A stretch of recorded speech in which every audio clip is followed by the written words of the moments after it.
Let us stand for our invocation.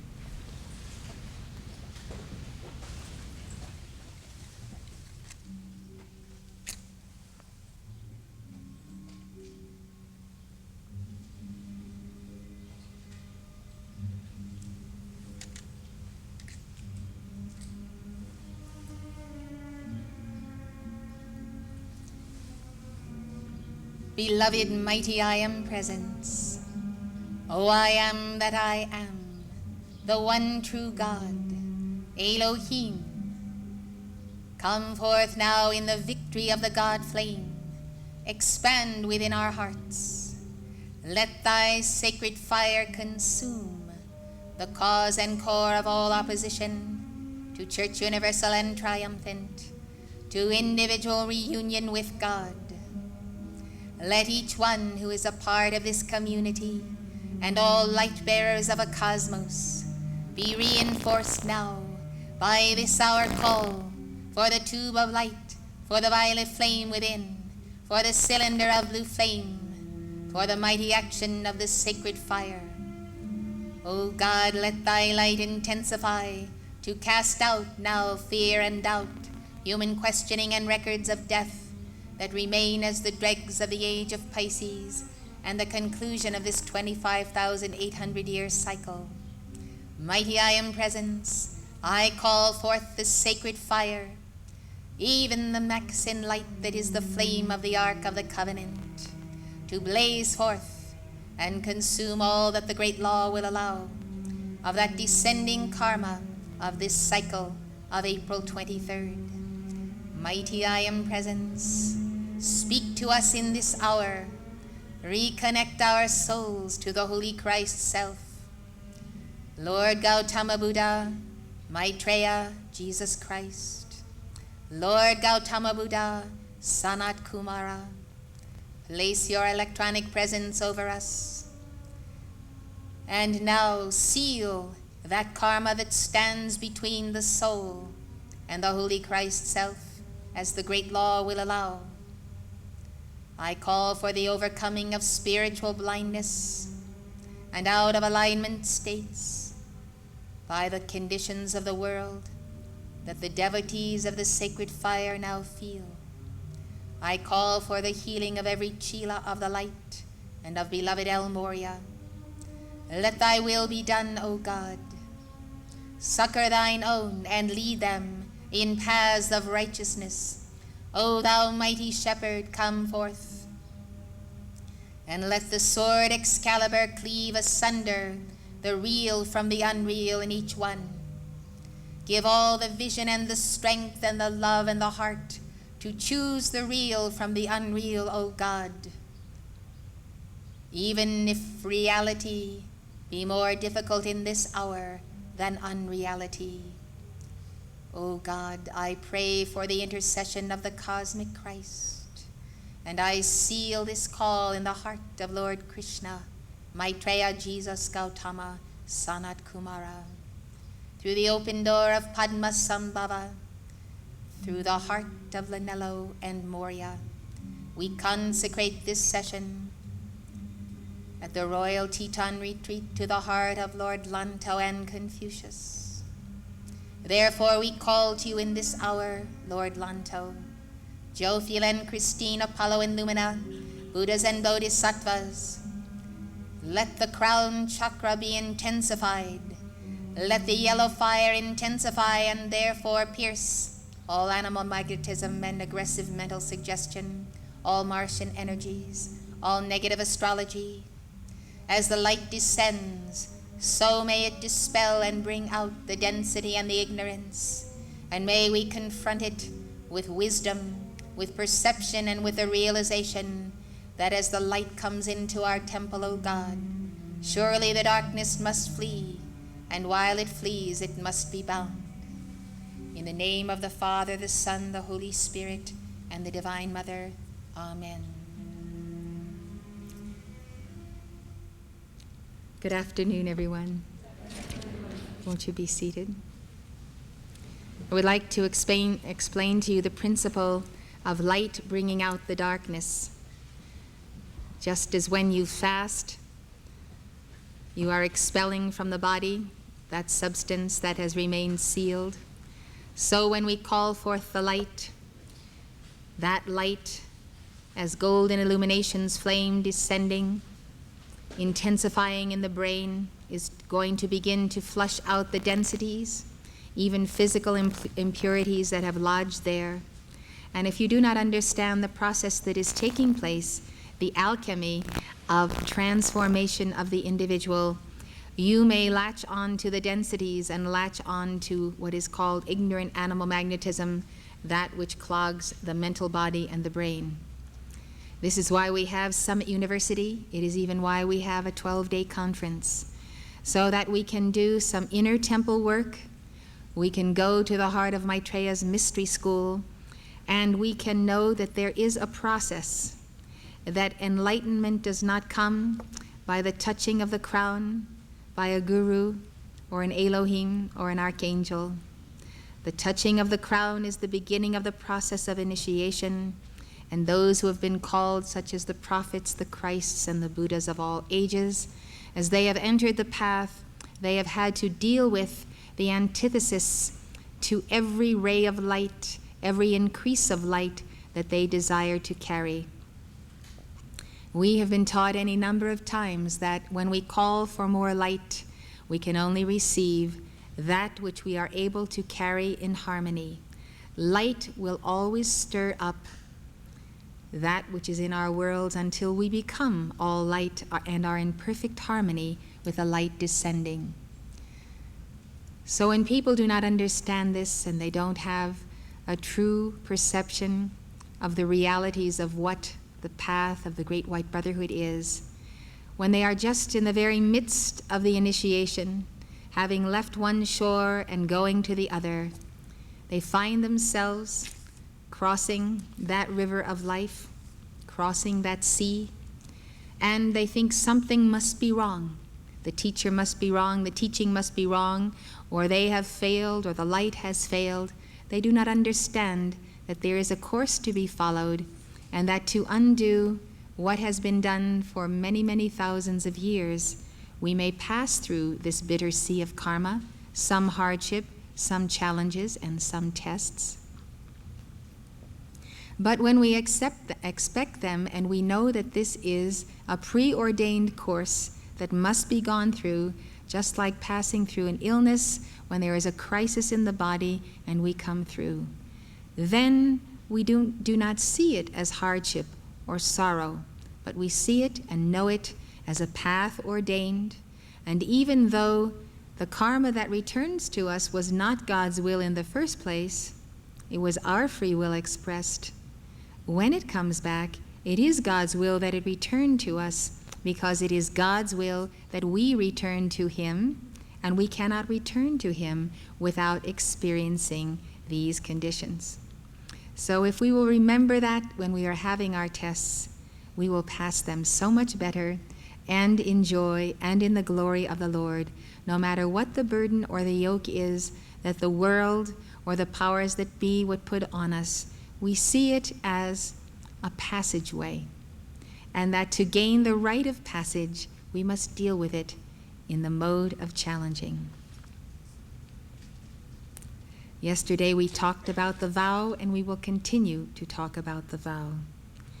Since Lord Lanto is the sponsor of this course, I would like to ask you to give fervent calls to him to expose to you that which the golden illumination flame will bring out as the dross, as the gold is refined and as we are being refined, so that we can see it for what it is and not get all tangled up, blaming ourselves, blaming others, blaming God, blaming the brotherhood, the messenger, life itself, or anything under the sun for our poor, pitiful state that we find ourselves in. I have always found that the transmutation and the victory in this situation comes very quickly if we allow ourselves to be fluid, if we allow ourselves to be grateful, if we allow ourselves to be merciful toward ourselves and everyone else, and simply let go of the old moorings. We can't hang on to everything of the past and expect alchemical change, or the future to appear. And so there has to be a letting go. For every gift and grace and advancement that we seek from God, we must leave something behind. The love of this world is enmity with Christ.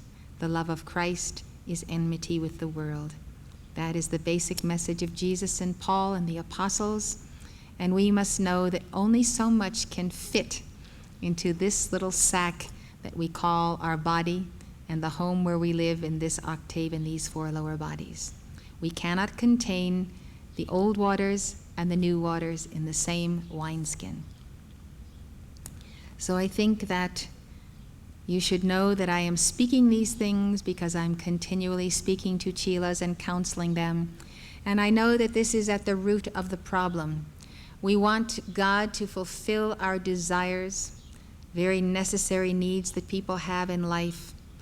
But we want to keep the old self while God gives to us the fulfillment of our wishes, and yet we want the benefits of the light and chelaship and the path also. And I think that this in itself can be a problem of the sign of Cancer, which we are in since summer solstice. The 4th of July always takes place in this sun sign. And Cancer is the line of the home, it's the line of Sanat Kumara and the Divine Mother, but it's the line of the grasping, possessive nature, and that's why its symbol is the crab. And so we tend to cling to everything, not understanding that every day we are intended to self-empty and to be filled. People cling to their sense of injustice, their sense for the need for the resolution of human conditions when human conditions are not resolvable. We find resolutions because we rise from the human condition and enter into a higher vibration and a higher life where all perspectives change. Just as when you climb a mountain, the earth looks so very much different with each step that you take. You have a new and more grand perspective. So I pray that we look at our 6 o'clock line, realize that it is the entrance to the astral plane for the year. These 3 months are in the astral quadrant, the emotional body. The emotions of the earth are in turbulence. The karma of this sign comes upon us. It is truly a wondrous moment to realize that the 6 o'clock line is also the line of the base chakra and the sacred fire of the mother, which connects with the crystal cord of the river of life flowing from our presence. That the light of the Divine Mother and her energy in the matter cosmos alone, let alone the spirit cosmos, is absolutely unlimited. You can grasp the sense of the power of the Mother and the unlimited energy she can give to us when we surrender to her by just looking at the vast ocean and thinking of the amount of power that is in that body of water, or the power of the earth element, or fire, or nuclear energy, or what the air and the wind can do in wreaking destruction or in keeping a planet in balance. All of these forces are yours. Therefore, we do not need to cling to our paltry portion that is our lot in this life, but realize that as we are in the flow with the sacred fire of the Divine Mother, all is replenished, and as we give, what returns to us is not the same as we gave, but an increase, a multiplication thereof. I think that this is one of the roots of the problems that we see in coming to grips with life today, getting stuck on the Cancer line of wanting to retain the old and wanting the new, and being almost as spoiled children in making that demand when life cannot fulfill it, or wanting to be in a negative state and yet wanting God to deliver us from that state. This is a conversation I had with a chela today, who has been in a negative state for some time and continually revolving and recriminating what he feels is a bad situation and a bad circumstance. And he wants God to heal him and me to pray for him. But you see, I explained to him that God respects free will, and the fact that he is in this gall of bitterness is his free will, and only his free will can change that, and only he can walk out of that situation. but he remains in the gall of bitterness, waiting for God to save him. So you see, God has saved us by giving to us free will, unlimited spiritual resources in the Father, unlimited matter resources in the Mother, every access to every cosmic being. All we need to do is to keep the law and follow the law, seek the kingdom of God, his consciousness and his righteousness, the right use of the law, and all these things that we feel we are lacking and we must go out and get for ourselves will come to us. But they never come to us when there is a flawed consciousness, and in the case of cancer, it is usually indecision, self-pity, self-justification. And because one feels justified, one can make almost any move or make any decision, when in reality, it is the God harmony that is the flame of that line that will make us one, so that we merge with the Christ self and merge with the presence. And from that point of attunement, we make our decisions, because we know that every act, as Morya says, has its consequences, and we will have to deal with them sooner or later. So I ask you to pray for your attunement with God, your oneness with the great presence of love that is with us here and always and everywhere, and stand to make your calls to Lanto, and then we will sing our song to him, number 211.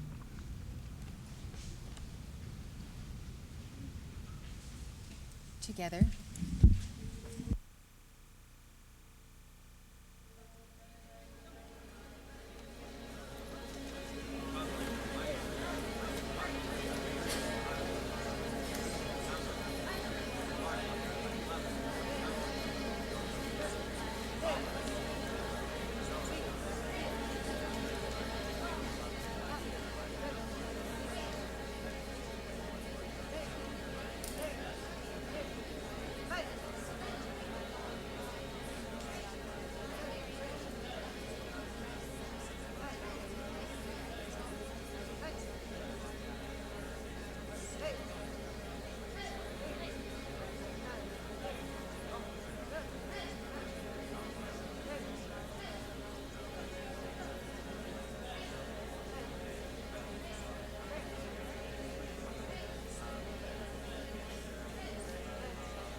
Let us begin. We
Thank you. Let us take our great central sun ritual. The cord is sealed now. For this ritual, we will open it again. Since we will be giving this daily as our attunement with the hierarchy of light and the records of Atlantis and the teaching to be given, I ask that these rituals be passed out as you enter for your 1 o'clock decrees and put in the baskets when we adjourn. In the name of the Father, the Son, the Holy Spirit, and the Divine Mother. Amen. Great central sun ritual, O cosmic Christ, thou light of the world. O cosmic Christ, thou light of the world, in the beginning was the Word, and the Word was with God, and the Word was God. O cosmic Christ, thou light of the world, thou art life, and thy life is the light of my being. Therefore I am the true witness of thy light, for thou art the true light, which lighteth every manifestation of the Father, Mother, God, that cometh into the world. Thou art the Word who was made flesh, and dwelt among us, full of grace and truth, in the Son, Jesus Christ. I am beholding the glory of my Lord and Savior, Jesus Christ, the glory as of the only begotten of the Father, who is also with me in my beloved holy Christ self. O mighty presence of God, I am in and behind the sun. I welcome thy light, which floods all the earth, into my life, into my mind, into my spirit, into my soul. Radiate and blaze forth thy light. Break the bonds of darkness and superstition. Charge me with the great clearness of thy white fire radiance. I am thy child, and each day I shall become more of thy manifestation. I am that I am. I am the light of the world. I am the light of the world. I am the light of the world. I am the light of the world. I am the light of the world. I am the light of the world. I am the light of the world. I am the light of the world. I am the light of the world. O thou cosmic Christ, thou the empowerment of my sonship through Jesus Christ. I am born again, not of blood, nor of the will of the flesh, nor of the will of man, but I am born of God. For my Lord hath said to me, I am the resurrection and the life. He that believeth in me, though he were dead, yet shall he live. And whosoever liveth and believeth in me shall never die. Believest thou this? And I have said to him, Yea, Lord, I believe that thou art the Christ, the Son of God, which should come into the world. Make all light bearers of this world and cosmos one, in the spirit of the great white brotherhood. We are one in thy mystical body of the cosmic Christ. As long as I am in the world, I am the light of the world.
Helios and Vesta, Helios and Vesta,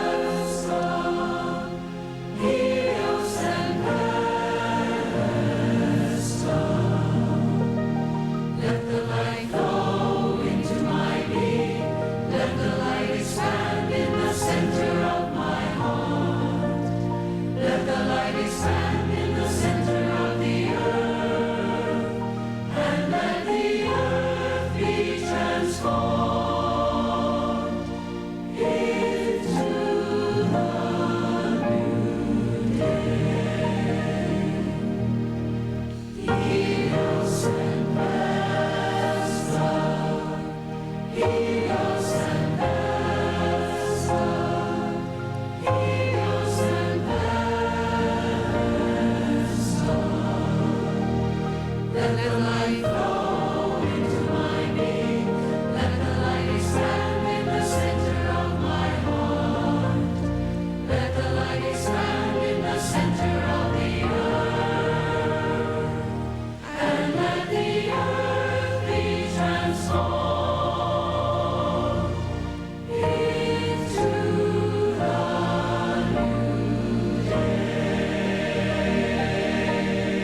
the new day. Helios and Vesta, Helios and Vesta, Helios and Vesta. Let the light flow into my being, let the light expand in the center of my heart. Let the light expand in the center of the earth, and let the earth be transformed into the new Helios and Vesta, Helios and Vesta, Helios and Vesta. Let the light flow into my being. Let the light expand in the center of my heart. Let the light expand in the center of the earth, and let the earth be transformed into the new day. Helios and Vesta, Helios and Vesta, Helios and Vesta. Let the light flow into my being. Let the light expand in the center of my heart. Let the light expand in the center of the earth, and let the earth be transformed into the new day. Helios and Vesta, Helios and Vesta, Helios and Vesta. Let the light flow into my being. Let the light expand in the center of my heart. Let the light expand in the center of the earth, and let the earth be transformed into the new day. Helios and Vesta, Helios and Vesta, Helios and Vesta. Let the light flow into my being. Let the light expand in the center of my heart. Let the light expand in the center of the earth, and let the earth be transformed into the new day. Helios and Vesta, Helios and Vesta, Helios and Vesta. Let the light flow into my being. Let the light expand in the center of my heart. Let the light expand in the center of the earth, and let the earth be transformed into the new day. Helios and Vesta, Helios and Vesta, Helios and Vesta. Let the light flow into my being. Let the light expand in the center of my heart. Let the light expand in the center of the earth, and let the earth be transformed into the new day. In the name and in the footsteps of Jesus Christ, I am a son of God. I am come a light unto the world, that whosoever believeth on the cosmic Christ should not abide in darkness, but should have the light of life. Jesus Christ, the same yesterday and today and forever. Jesus Christ, the same yesterday and today and forever. Jesus Christ, the same yesterday and today and forever. Jesus Christ, the same yesterday and today and forever. Jesus Christ, the same yesterday and today and forever. Jesus Christ, the same yesterday and today and forever. Jesus Christ, the same yesterday and today and forever. Jesus Christ, the same yesterday and today and forever. Jesus Christ, the same yesterday and today and forever. Jesus Christ, the same yesterday and today and forever. We are the light of the world, our ashram that is set on the hill of the Lord Morya cannot be hid. On January 1st, 1987, Saint Germain gave an in-depth teaching on the importance of making and keeping the vow. We will listen to an excerpt of this dictation now And I encourage you to take notes.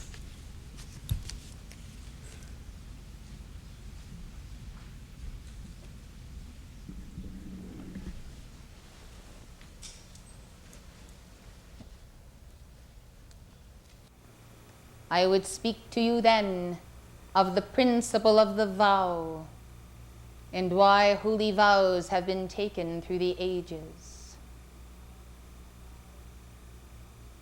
A vow, beloved, is the victory of the oneness of the Word.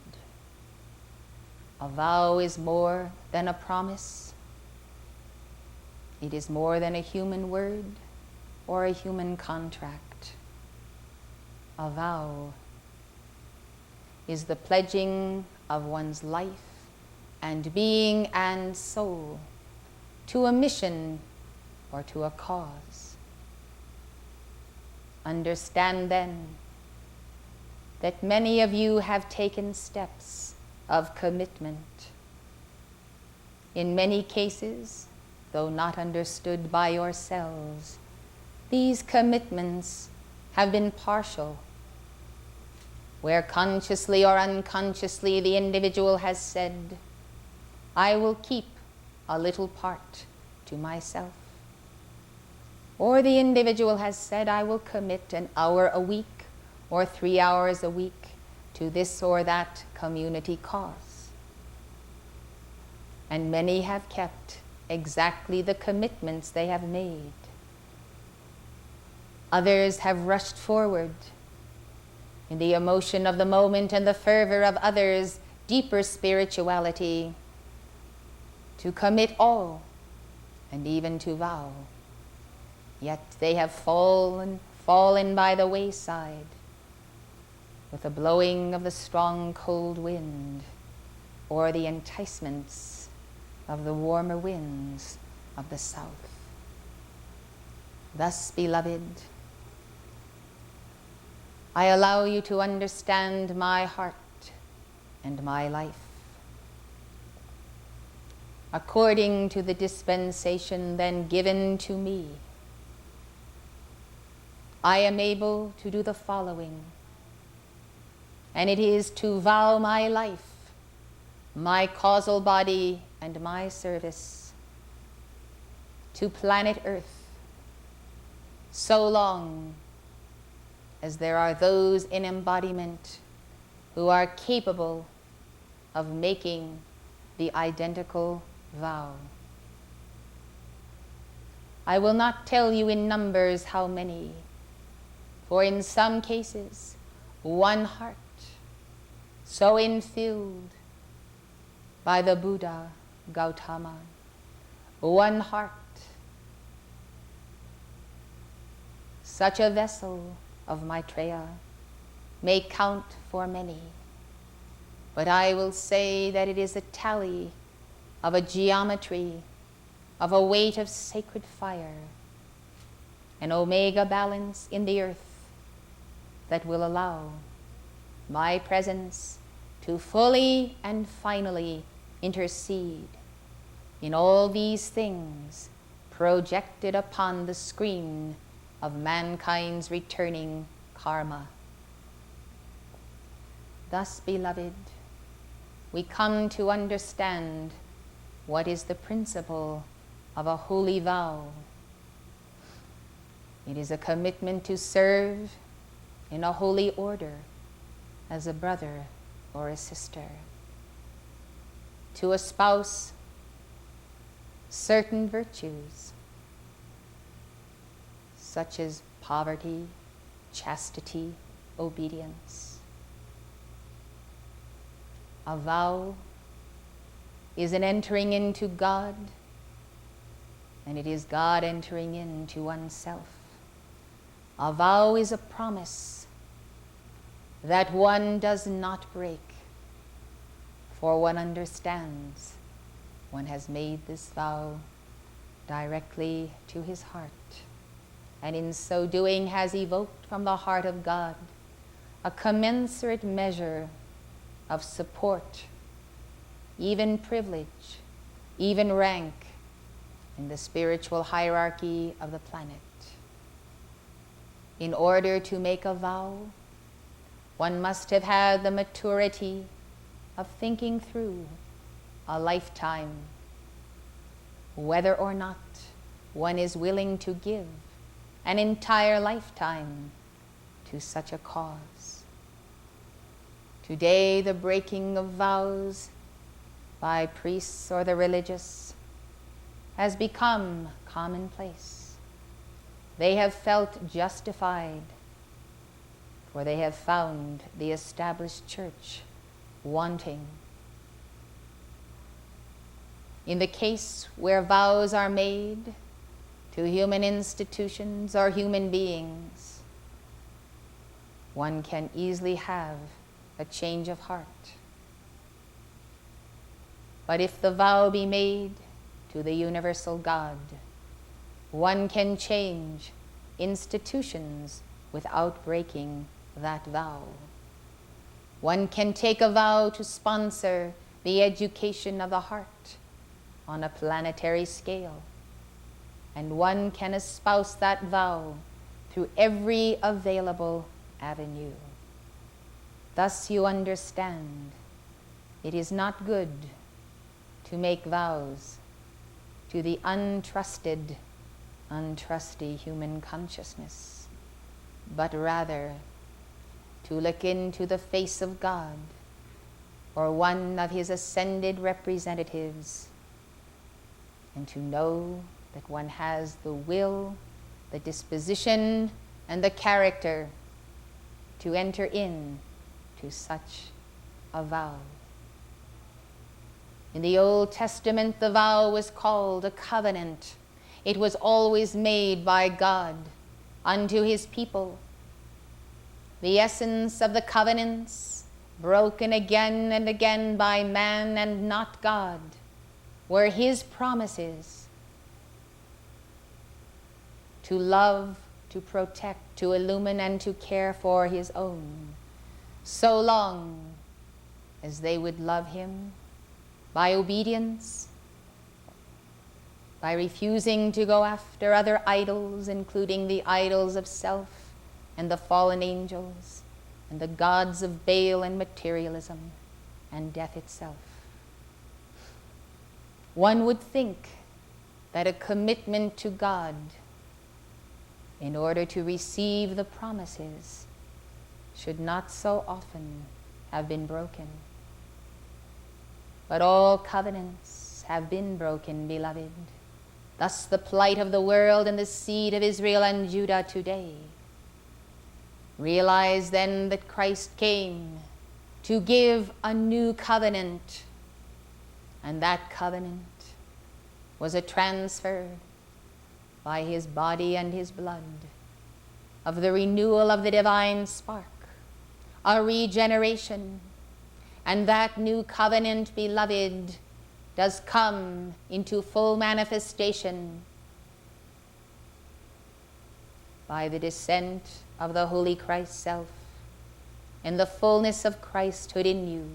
In other words, the covenant, which is the vow, is not fully enjoyed by both parties to that vow until it is claimed by both sides. Saint Germain also gave a teaching on the vow on November 3rd, 1985, and we will listen to that excerpt. Beloved hearts, to be an initiate of the seventh ray demands decision. The decision must be taken and the vow made. Without decision and the vow, you do not have the support of the heavenly hosts. If you say, maybe I will do this today, maybe I will be an adept tomorrow, maybe I will study alchemy on the next day, and maybe I won't. For after all, I am free. Saint Germain has said, I am free, therefore I must be free. Well, indeed, you are free, beloved hearts. You can do anything you want to in the whole universe. You can do something different every day of your life. You can try a new hairstyle, a new outfit, a new fad, a new type of drug, any day and any hour, and heaven will champion your freedom. But beloved hearts, is there any future or any progress in being the dilettante? I think not. I have watched many not only go to ruination, but embody as those individuals who have nothing to say about anything, and about whom the heavenly hosts have nothing to say either. Beloved ones, I tell you, the vow is a serious commitment. The vow and the decision means that you abide by it, for you have given your word to the Almighty. The Almighty has accepted your word, and the Almighty sends his angels to assist you in keeping that word. Then you enter a path of discipline, and you follow the teachings I have given, and they are many through this activity alone. And each and every pearl and dictation, I tell you, contains such alchemical keys that if you could perceive how far you could advance on the path as becoming that alchemist, you would begin immediately. In fact, there would be a stampede to the door. And that is exactly what happens at inner levels when souls finally wake up and realize that their greatest desire is to study with me at the cave of symbols. First, the decision and the vow, the determination, the commitment. Then angels will take thee in their charge and protect thee. Then comes the definition of the path and the period of study and chelaship, that you might become, therefore, knowledgeable in those teachings so carefully given, so meticulously pronounced, so much there for you to find.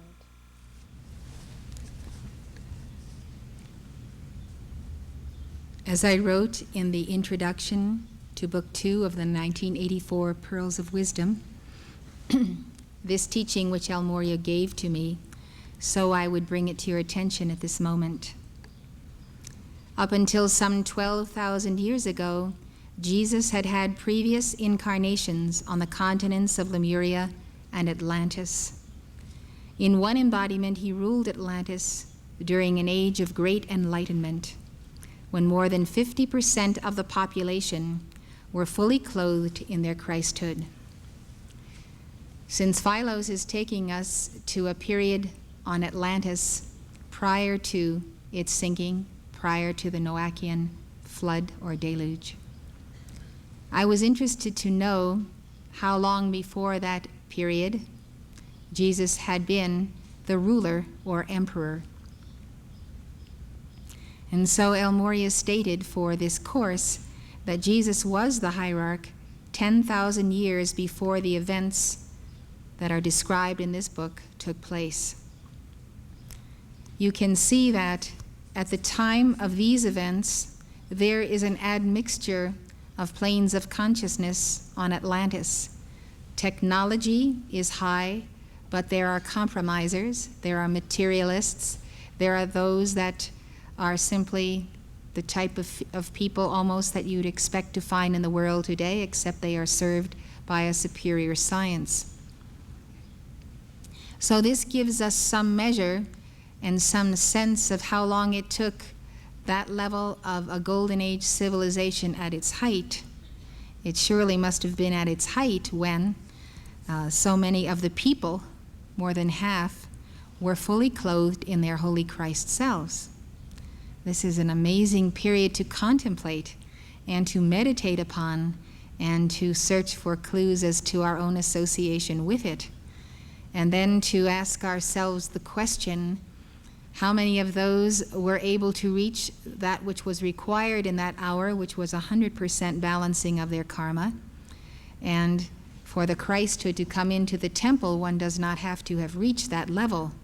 The Christ can be in one's temple when one is beyond the 51%. And so, how many of them reached the 100% and became ascended masters and maybe cosmic beings today? And how many did not?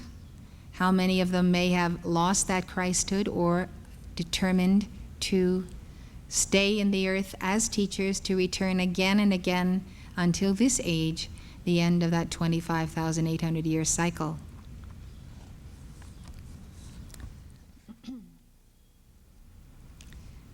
As we read yesterday of the role of the emperor on Atlantis and the two types of education, we see in the writings of Plato similar teaching, and I would like to bring you the correlation of that now. Because Plato's teachings come from Atlantis and represent the continuity in ancient Greece of Atlantean ideas, distilled down to the level of consciousness they had at that time. So Plato's concept of the philosopher-king parallels the path of the priest and scientist on Atlantis. Jesus himself could be said to have been a, quote, philosopher-king when he was an emperor on Atlantis. Frederick Copleston summarizes Plato's teachings as given in the Republic. In answer to the objection that no city can in practice be organized according to the plans proposed, Socrates replies that it is not to be expected that an ideal should be realized in practice with perfect accuracy. And that is how things stood when Plato and Socrates lived. But in the golden age of Atlantis, we know that the ideal was put in practice. And that is why we are all reaching for the golden age again, because we know it was possible. We either experienced it ourselves by being there when Jesus was, which you can understand why we should have such a profound love and commitment to our Lord and Savior, which goes so far back beyond his recent Galilean mission. So the sense of golden ages comes to us by having visited the octaves, the etheric octaves, where they are in process in the golden cities of light, and also having lived in them. And therefore we contain the matrix. And so many people upon earth do today contain the matrix of the ideal society. And I think that this is why we are practical idealists. This is why we do not give up. This is why we keep on moving toward that goal, because we know it is the goal. We know that it has been realized before, that perhaps we've been a part of it, but indeed we have that confirmation very often as we take our trips nightly out of our bodies to the retreats and the temples. So Socrates asks, what is the smallest change that would enable a state to assume this form of constitution? And he proceeds to mention one which is neither small nor easy, namely the vesting of power in the hands of the philosopher-king. The democratic principle of government is, according to Plato, absurd. The ruler must govern in virtue of knowledge, and that knowledge must be knowledge of the truth. That was the same idea of Atlantis, where the rule of the people en masse was not seen, but the rule of those who were educated and learned. The man who has knowledge of the truth is the genuine philosopher. Plato drives home his point by the simile of the ship, its captain and crew. We are asked to imagine a ship in which there is a captain who is taller and stronger than anyone else in the ship. But he is a little deaf, is short-sighted, and his knowledge of navigation is not much better. The crew mutiny, take charge of the ship, and drinking and feasting they continue their voyage with such success as might be expected of them. They have, however, no idea of the pilot's art or of what a true pilot should be. Thus, Plato's objection to democracy of the Athenian type is that the politicians really do not know their business at all, and that when the fancy takes the people, they get rid of the politicians in office and carry on as though no special knowledge were required for the right guidance of the ship of state. For this ill-informed and happy-go-lucky way of conducting the state, he proposes to substitute rule by the philosopher-king, by the man who has real knowledge of the course that the ship of state should take, and can help it to weather the storms and surmount the difficulties that it encounters on the voyage. The philosopher will be the finest fruit of the education provided by the state. He and he alone can, as it were, draw the outline of the concrete sketch of the ideal state and fill up that outline. Those who are chosen out as candidates or possible rulers will be educated not only in musical harmony and gymnastics, but also in mathematics and astronomy. We read yesterday that the requirement of being emperor of Atlantis at the time of Phylos' writing was to have accomplished the synthesis of science and of the priesthood, of all the occult studies. Plato's views continue.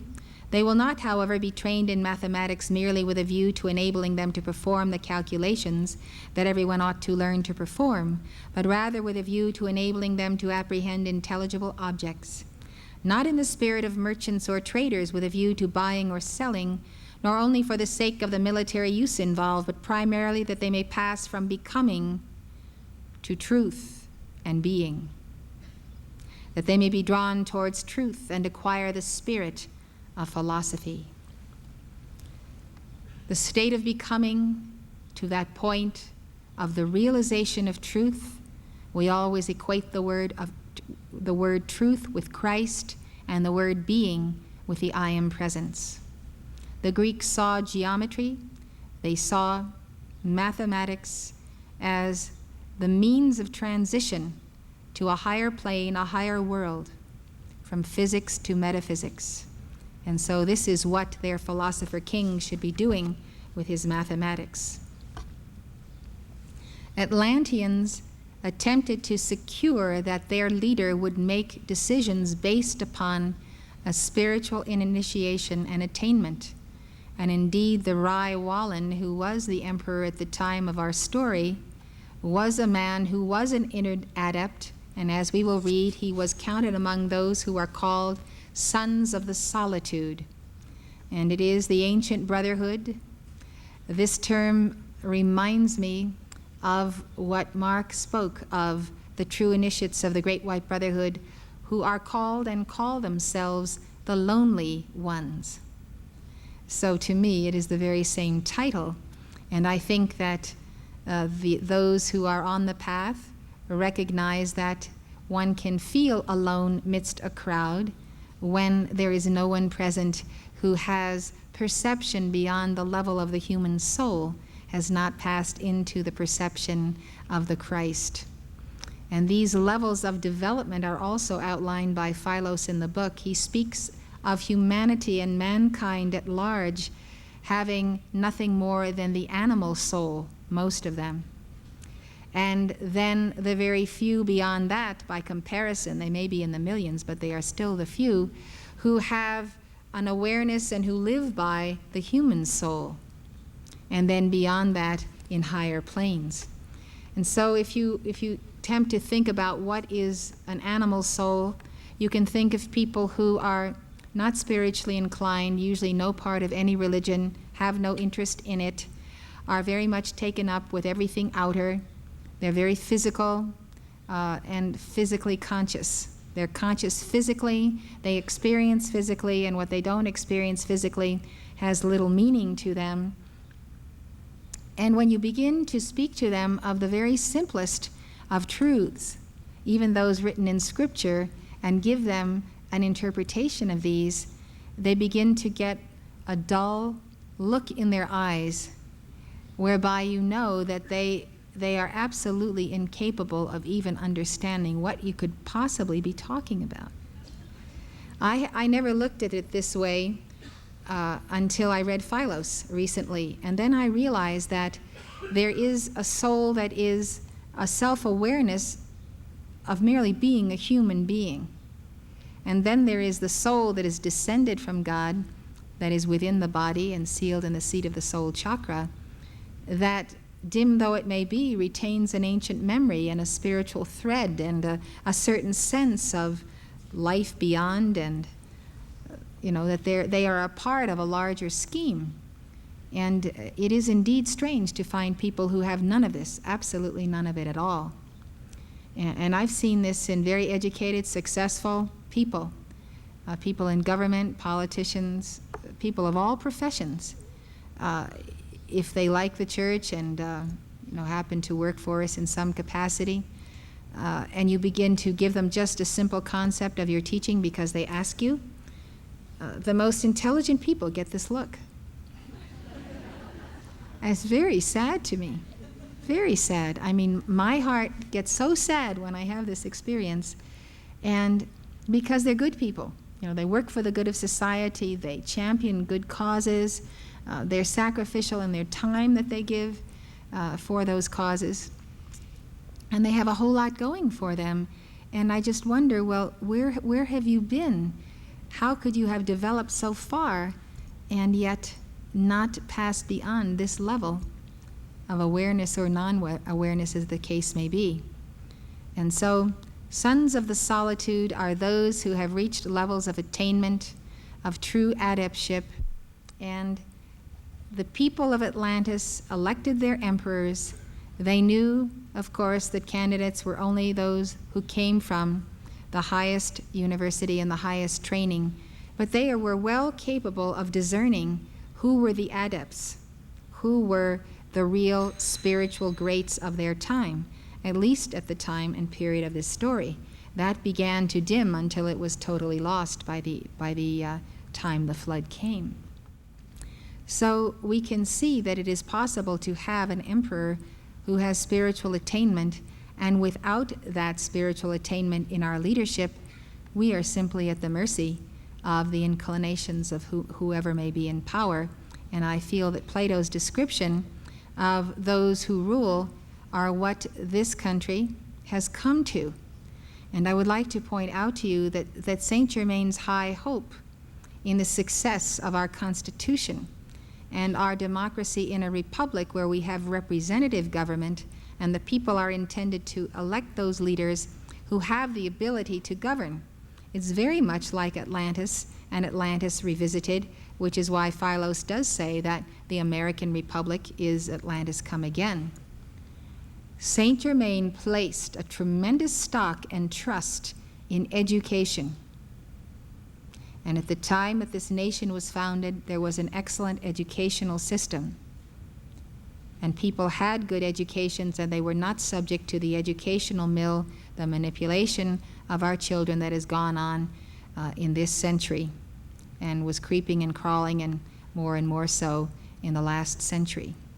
So without education and the lowering of standards in education, without true and correct education, they are not being raised up today those who are truly qualified because they are in their Holy Christ self, which ought to be a basic requirement for leadership, and who therefore have attunement with the mind of God as well as full training in law, in government, and in all of the needs of our country. One of the goals of Montessori International, which Mark and I had when we founded it in 1972, I believe, was that we should have a school whereby we could train up children to take responsibilities in leadership in all fields, and that to be a leader, one must learn to be a follower, of course. And we also desire to train good followers who may or may not become leaders. And it is the standard that we keep in our school and the goal that is ever present in my mind, that children who go forth from here have their attunement with God and have the greatest excellence in academics and in a variety of balanced programs, that they can truly faithfully serve their nation, their county, their city, their club, their organization, or their families in that role of leadership that is truly rooted in the path of initiation. And only thus can we bring America back to the early stages of a golden age.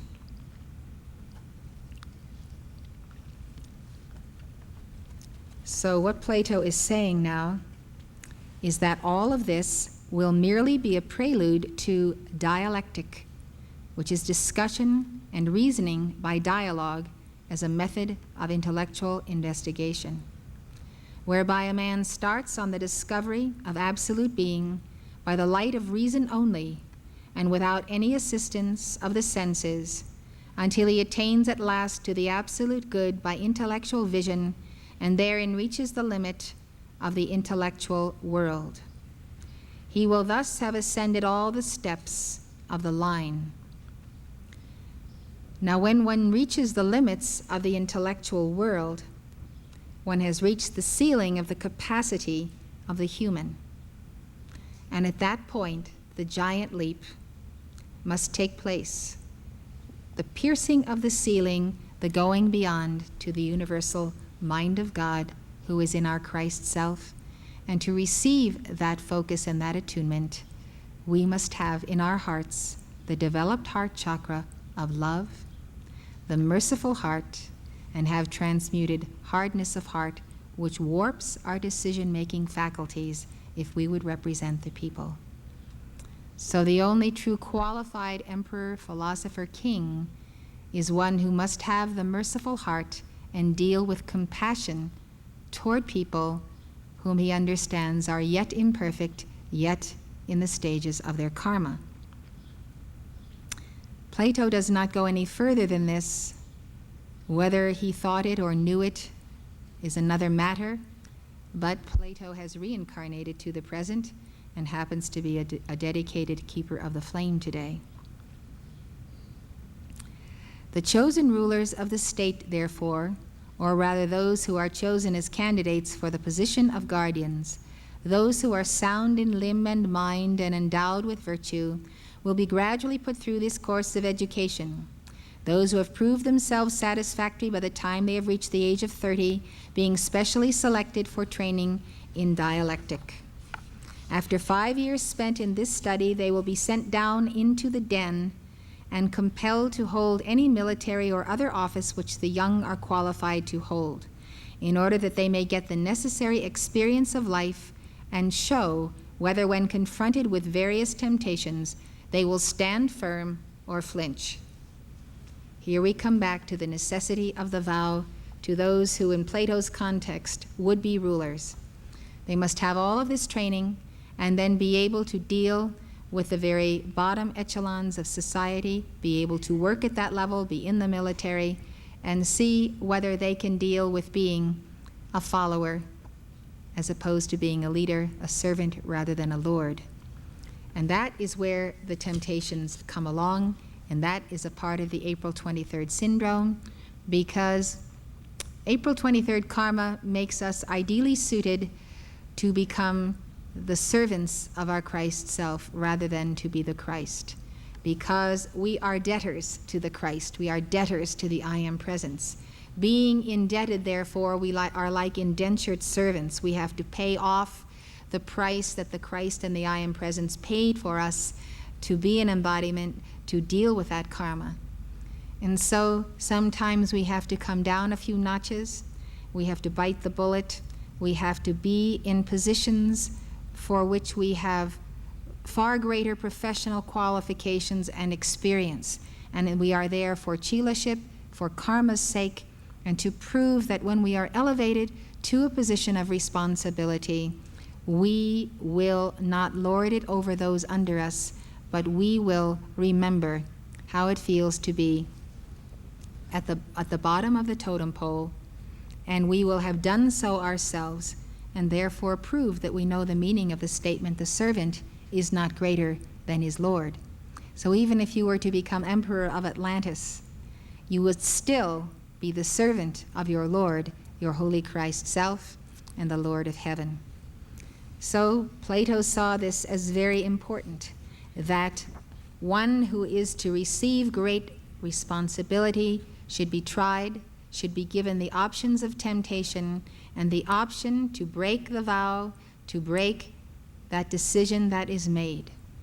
So there comes a time on the path, and it may be well on in years, 5, 10, 15, 20 years after you have been on the path, that the law requires that you are given full opportunity to make any free will choice, to respond to anything in the world, and at the same time your karma accelerates because the metal must be tested and the gold must be refined. And so when it is seen how we perform in the worst of circumstances, then it can be sure that we will perform well in the best of circumstances. After 15 years of such probation, which Plato calls down into the den, those who have distinguished themselves, they will then be 50 years old, will have reached the time at which they must raise the eye of the soul to the universal light which lightens all things. And behold the absolute good, for that is the pattern according to which they are to order the state and lives of individuals, and the remainder of their own lives too, making philosophy their chief pursuit. Now we know that logos, and the Greek word for logos, it means the word, but it also means reason, the divine reason.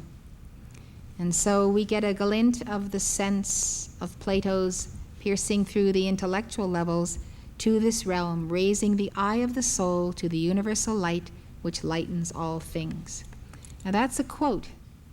And we know that John said of Jesus Christ, that was the true light which lighteth everything, every man that cometh into the world. The absolute good, the pattern according to which they are to order the state. So Plato is intimating here that the things which are seen should be patterned after the patterns made in the heavens which are not seen, which is the writing of the Apostle Paul. Plato then has the idea that there is an inner matrix, an inner design, and by passing beyond this level to that light, one can meditate upon that design and use it and apply it to the patterning, to the architecture of society, government, and above all, what is most critical in a leader is right decision-making. Decision-making. That is the whole test of leadership, and that is the whole training of leadership. And as far as I'm concerned, 50 years old is certainly not too soon, nor is it too late to be called into such a responsible position, because it takes much, much training. And knowing that I have been on a path of training so many years of my life, I can see the nuances of lessons and teachings that I have been given, literally millions of precepts and examples and experiences with the Brotherhood that have enabled me to make accurate decisions by the grace of God that must be made. Right decision-making is the goal of this course. Our whole study of Summit University this summer, getting through to the end, is to be in a situation to be able to look at the options, look at the course. If one takes this path, this, which one of these highways do I take, and where will I be 40, 50, 60 years from now if I take each one of these? Being able to see by past experience, you are always relating to every new decision all that you have learned from every right and wrong decision and from all past embodiments. But we need, above all, the discriminating intelligence of the Christ mind and the threefold flame of the Christ for right decision. But until and unless we can judge righteous judgment, given all circumstances, given our karmic levels, etc., given our options, we can see that it is very possible to fail in life, and it rests upon right decision. So this training is very important, and thus Plato had the right idea.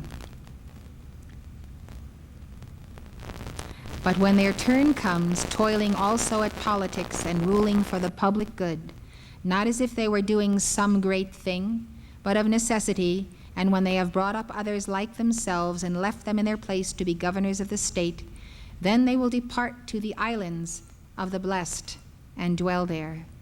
And the city will give them public memorials and sacrifices and honor them, if the Pythian oracle consent, as demigods, and at any rate as blessed and divine. So you can see that Plato's conclusion was that his course of study would bring these individuals to the place of being unascended adepts or unascended masters. And when they passed on, they would reach the level of the immortals. So there is much that is not written down by Plato of what he has gleaned from Socrates. As you know, Socrates never wrote a thing, so Plato wrote for him as his student. And we can only intuit and wonder and presume that at some level of Socrates' being, he had that memory of the goal of life, and that the role of the sons of the solitude is to serve, and their motto is, I serve, ich dien, which is also in the book. And the highest service is to assist in God government, which Morya teaches us when we do so, we are God's overmen. That's the meaning of God government, and also God over men, and as God is over men, he assigns his overmen to rule in his stead on earth as just stewards. Training in government is important because we must learn to be self-governed. We must learn to be the possessors of our minds and our hearts, and to rule with dominion over them. And therefore, let Montessori take up the subject of self-government, paralleling it with the concepts of Plato and others, because self-government is absolutely essential to the victory of the path.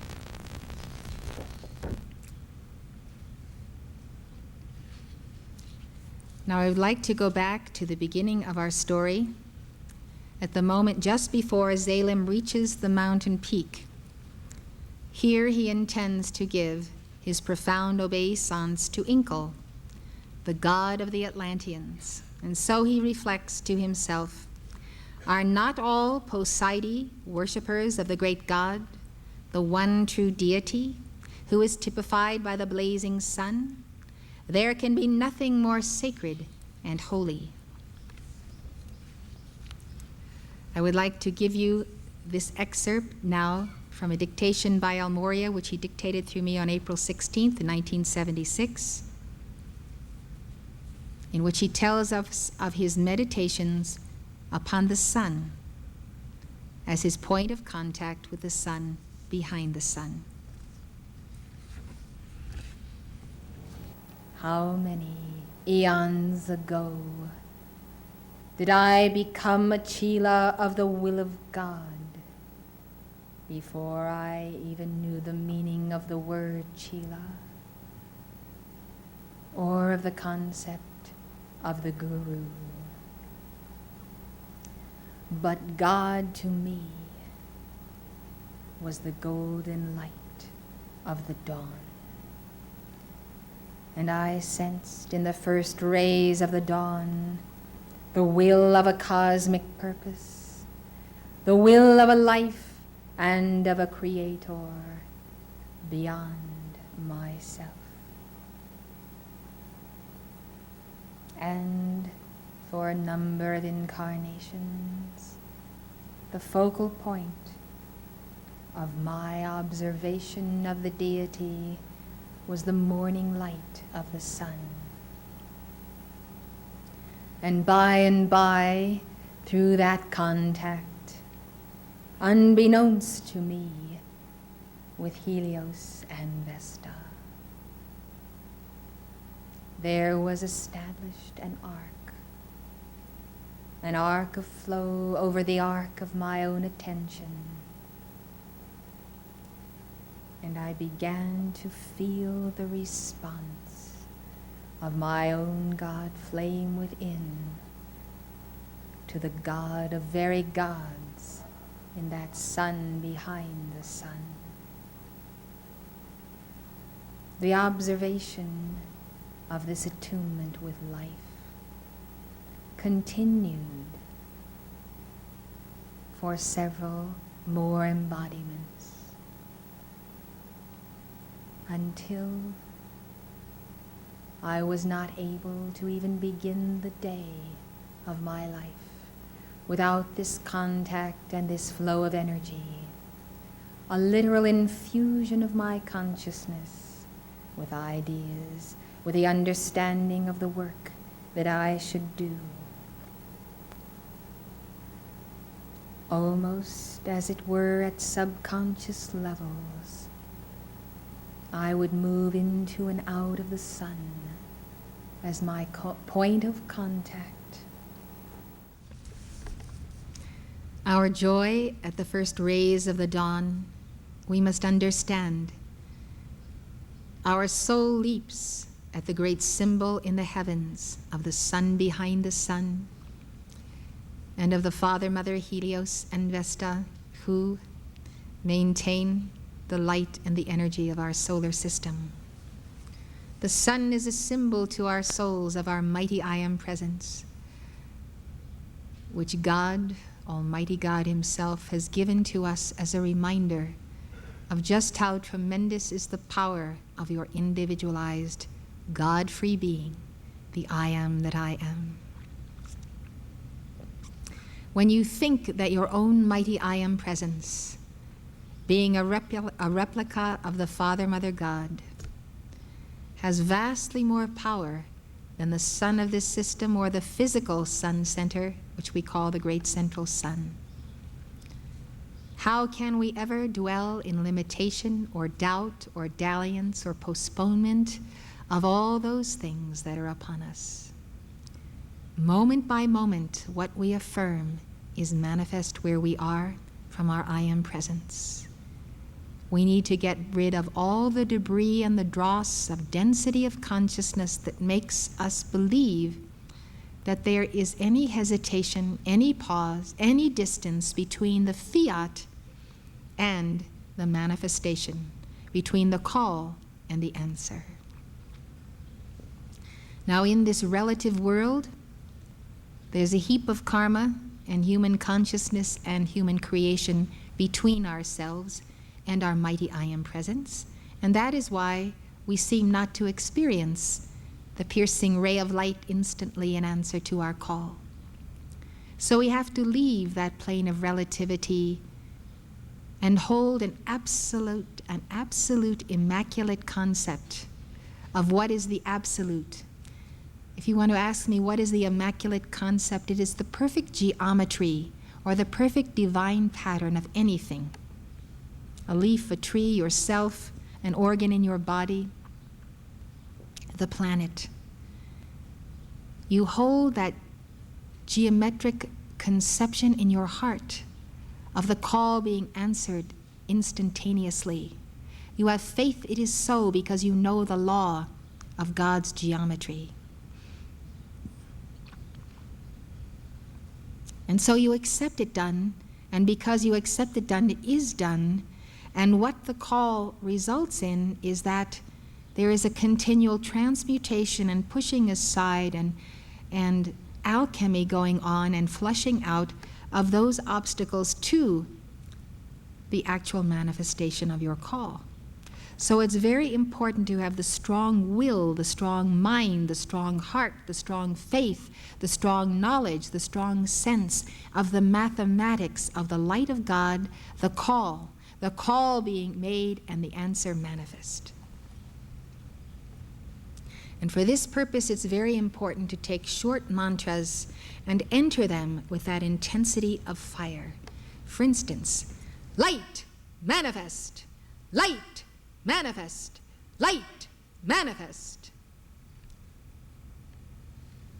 What I am doing when I am giving this is using the phohatic key of my voice, or shall I say the key of my voice, to release the phohat. I am seeing it, I am knowing it, I am giving the fiat, I am sending tremendous love to this light. I am absolutely in love with the light, and I have no other love. The light knows this. I give my life and my body to the light, and I know this light is manifest when I make that fiat.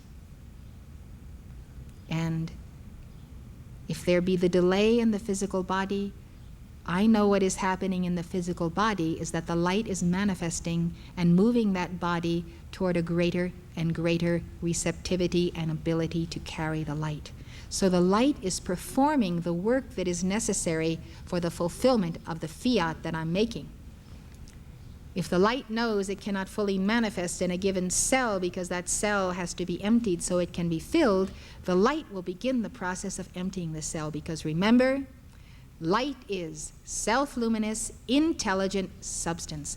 Light is God. Light is Inkel. Light, therefore, knows how to fulfill the command. It is not electricity. It is light with a capital L. Self-luminous, intelligent substance. So when you say, I am the resurrection and the life, you visualize the resurrection flame descending and you accept it. You don't have a sense, well, this is the resurrection flame over here, I'm down here, and I'm not ready to be resurrected. You're not having your thoughts wander everywhere. A divine decree is a sacred experience. Let not our repetition of decrees make them mundane. Every time you give a decree in the name of God, the universe quivers and your being changes, unless you have no cup of consciousness, no desire, no will, no vow, no decision made. In other words, you might as well be a blob. But when you have these things that I'm explaining to you in line and in order, you have searched your soul, you have atoned for your sins, you sin no more, you try with all of your heart every day to do what is right, you may make mistakes, but your whole bent of your life stream is toward doing the best you know how to do the will of God. When you come and you offer a divine decree in such profound love, in such closeness to God, I cannot even tell you how powerful that decree is. And it is what you put into the divine decree that makes all the difference. El Morya's description of his love of the light and the golden light of the dawn and how this grew in him came because of absolute devotion, absolute love, absolute concentration. I think that if there could be anything said of a common shortcoming of Chelas in the West, is their inability to concentrate, focus, and intensify thought and feeling in God, but rather to be able to say the words, say them quickly, but not to sense that they have to enter into the decree, become the decree, the decreer, and the manifestation, truly enter into God and into His Word and His work. I tell you, you can be transformed overnight if you can glean from what I'm telling you the formula for the calling forth of light and having the victory of that light instantaneously. Because nothing that I am saying can actually transmit the knowledge that I have. I can only speak around it. And as I speak around it, you in your heart come to that moment of quickening and awakening as to the fullness of what I am saying. I pray that you will, because you can be transformed in the twinkling of an eye, and give to El Morya and the Nello and the Brotherhood so much, much more as we would love to do, and ourselves have many fewer problems to deal with that we deal with personally and organizationally. When we think of El Morya, we think of Lanello, and we see the same thread of adoration to the sun in his embodiments. 33 centuries ago, as the Egyptian pharaoh Ikhnaton, he established a religion based on the worship of the one God. This God, known as Aton, was represented in the symbol of a disk, a sun disk, or an orb with diverging rays, each of which ended in a hand, bestowing blessings upon all life. Because Lanello had been a priest on Atlantis, even a high priest in the temple, the word was within him. It was therefore the transition from Atlantis to Egypt.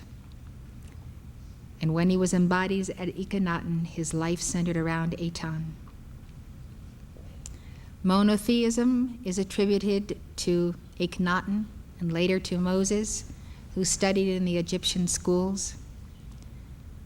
But of course it comes from ancient Atlantis and its great golden ages, when people knew of the great central sun and the sun behind the sun, when they knew of the I Am Presence. Ikhnaton had a passion for worshiping the sun.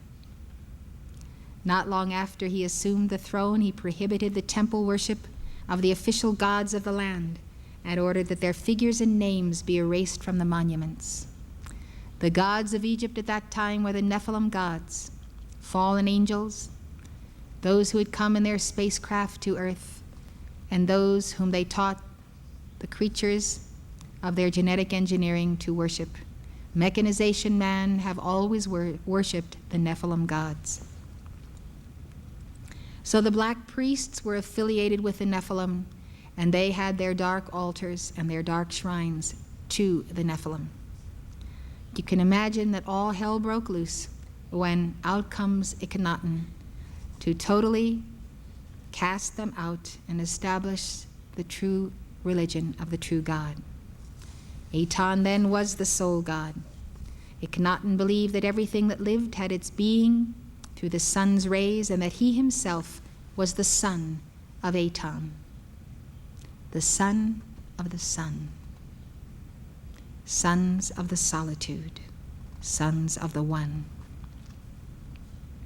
Ikhnaton saw Aton as light, whose beams were beauteous with love as they fell upon his people and city. He taught that Aton was compassionate, merciful, gentle, tender, and knew not anger. Above all, Aton loved truth. Ikhnaton urged his people to worship in truth without excess ceremony. There were no elaborate rituals or prostrations before idols. Aton had no images but was represented only in the sun disk. Ikhnaton was careful to point out that the sun disk itself was not God, but only a symbol of God, just as Zalem points out in the first chapter that the sun is the symbol of God. Aton was not worshipped in the dark, hidden sanctuaries of the former gods, but in the new, open, sunlit temples. Ikhnaton personally assumed the role of high priest of Aton and composed beautiful hymns to the sun, expressing gratitude for the blessings of life. The most well-known of these hymns praises Aton for his blessings not only upon the Egyptians, but upon all distant foreign countries, all men, cattle, and wild beasts. In a lecture which Mark gave on October 13th, 1968, he said, "Much of what Ikhnaton wrote in his hymns to the sun was based on the old Lemurian cultures and the knowledge of the ancient Atlantean priesthood. So in a way, there is nothing new under the sun, but it is the unique ritual of rediscovering for ourselves that which has been and that which one day will be, as the return of the glory to the past in an ever-transcendent upsweep takes place." So he went from being high priest in the temple of Atlantis to high priest in Egypt, and the outcome of this reformer was death. Both Ikhnaton and Nefertiti, as you know, were murdered by the black priests of Amun. But monotheism and the one God and the great light thereof can never be extinguished. Neither can our souls, neither can we. And I take it as very interesting that we have reached 33 cycles since that time. And the 33rd century since that time that we are in is the time of the fulfillment of Ikhnaton. He could not be forever silenced, and so the teaching of the I am that I am and the mighty I am presence, the rays of the sun going forth, each one of us a ray in manifestation. The ray becomes the crystal cord. Out from the light of the Absolute comes the expression of that light who is the Christ, the mediator, and finally the manifestation of the individual soul. So we are the hand of God in action, and that is what El Morya dictated to Lanello, to Mark, in the Heart, Head, and Hand decrees. I am the hand of God in action, gaining victory every day. My pure soul's great satisfaction is to walk the middle way. And the middle way is the middle way of the sun taught by Gautama Buddha. The decrees in the decree book that are, many of them that are in rhyme and some others that are not, were all written down by Clare Prophet. And when I would ask him to write decrees for me to this and that master, he would do so. He would do so so quickly. He would take out a pen and he would write them as fast as he could write them. As fast as the pen would go, they would come through. He would even do this while driving our mobile unit that we used to take across the country. And as I think upon it now, and I think upon him who he says his assignment was to give chanting in the temple, I realize that the decrees that are in our decree book are not anything new under the sun, but they are the very decrees that he gave and the chants he gave, translated for our use and our time today. They are also translated for the new dispensations of the violet flame and so forth. They are given on the 7 rays of the sun, the 7 rays of the light. And I tell you, when you look at them and you look at how they fit together in the matrix and their rhythm, and how they can be chanted, prayed, decreed, sung, they are a miracle of a gift from God, from his causal body, which I know any number of the masters use to write them, because you will note it will say that various decrees are by various masters. And I believe that those of us who have heard decreeing for the first time and immediately picked up the science of the spoken word and began to decree even when we didn't hear decrees, are a part of those who have that memory of Lemuria and Atlantis when the science of the spoken word was at such a height. When you realize what we have been given does not contain some of the formulas which were necessary to float stones or do all kinds of things, you can see that there is a science beyond the science of the spoken word, which perhaps future keepers of the flame in more advanced ages and golden ages will be given, because the people of a planet can be trusted with such formulas, or perhaps the priesthood can be trusted. The dispensation of this activity is that what we do is public. Our publications reach the world, and they reach many minds and many people who are not so refined or not so pure in their motives, who can still easily use the teachings to their own devices or to work harm upon others, and I've seen them do so. So that is why, as vast as the teaching is, it is still limited to a certain evolution and life wave. We have not found it possible in this activity to ever give a mystery teaching that would be secret to a group, because there is no control over the groups or over whoever might be sent to simply be there as a listener and an observer.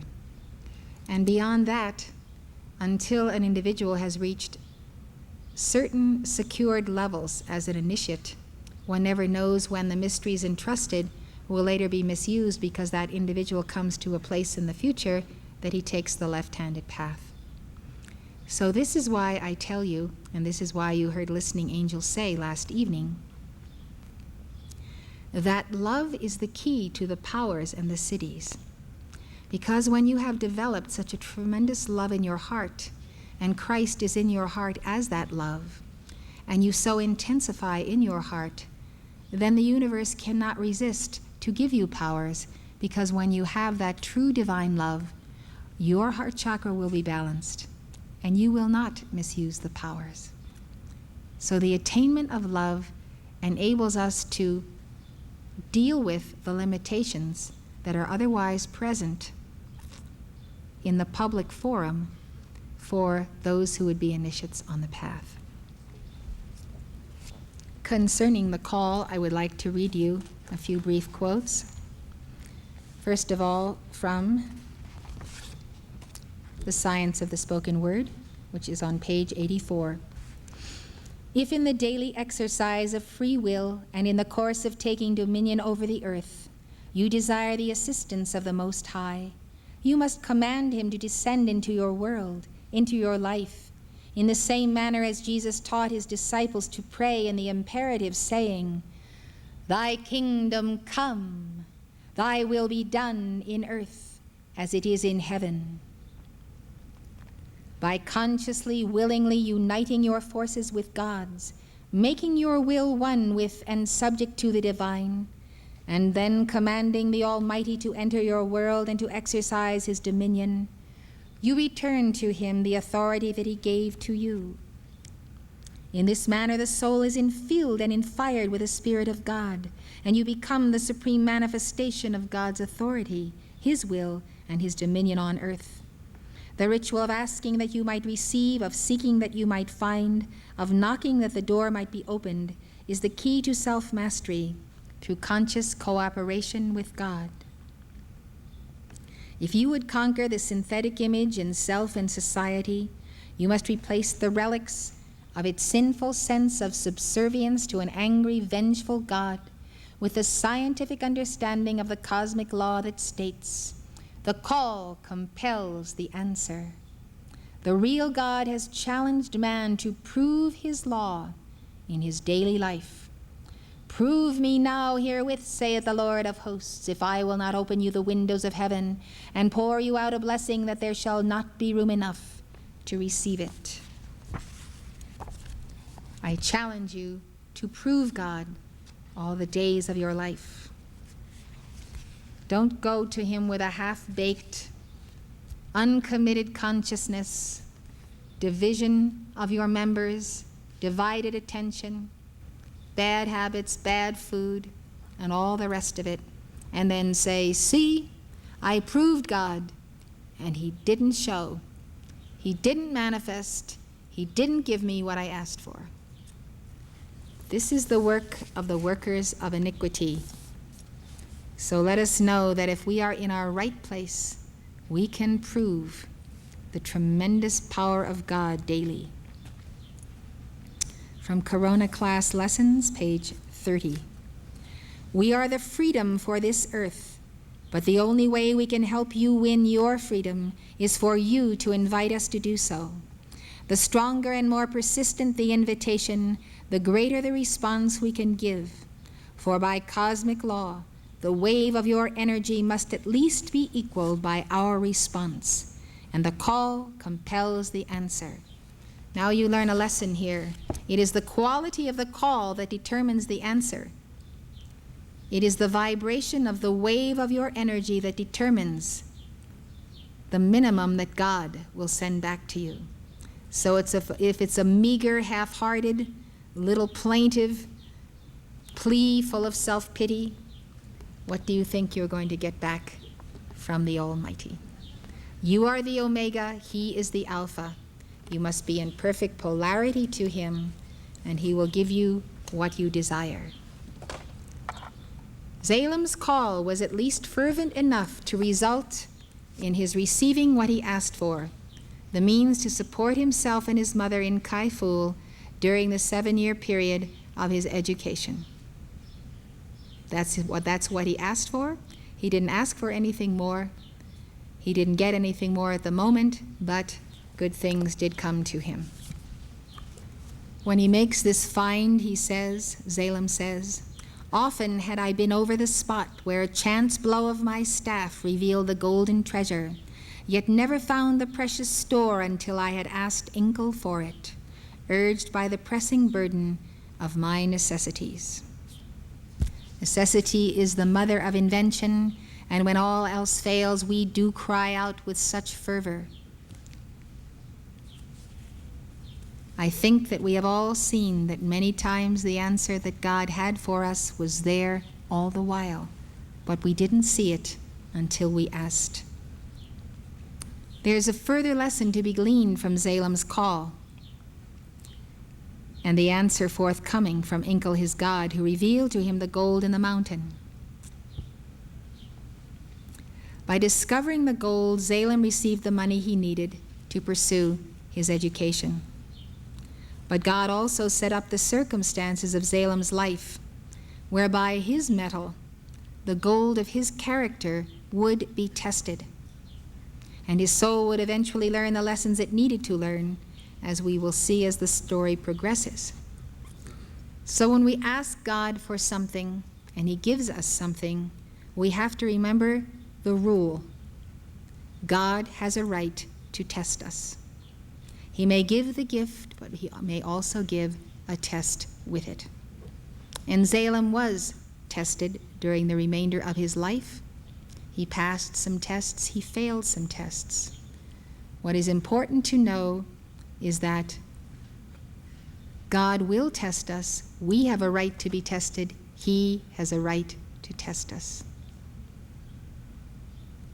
So God, once having opened himself to us in answer to our call, then enters our life because he has expended something of himself on our behalf.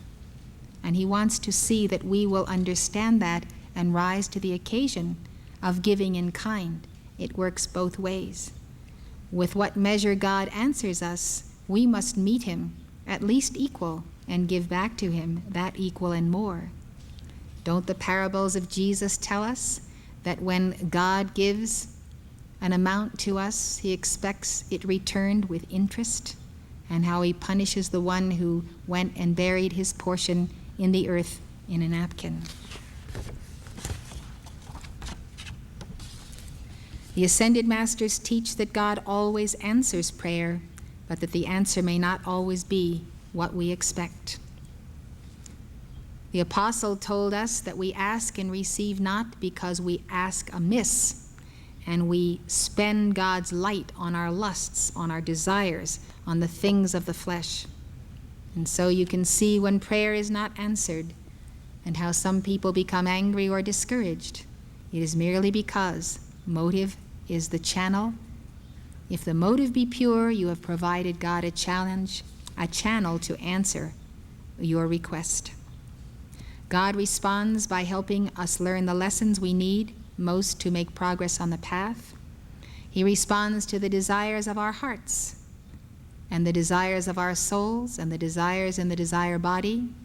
Some of these are pure, some of these are impure. I would like you to listen to an excerpt from Listening Angels' Dictation of October 5th of this past year, concerning the fact that our desires are our prayer. This is what she had to say.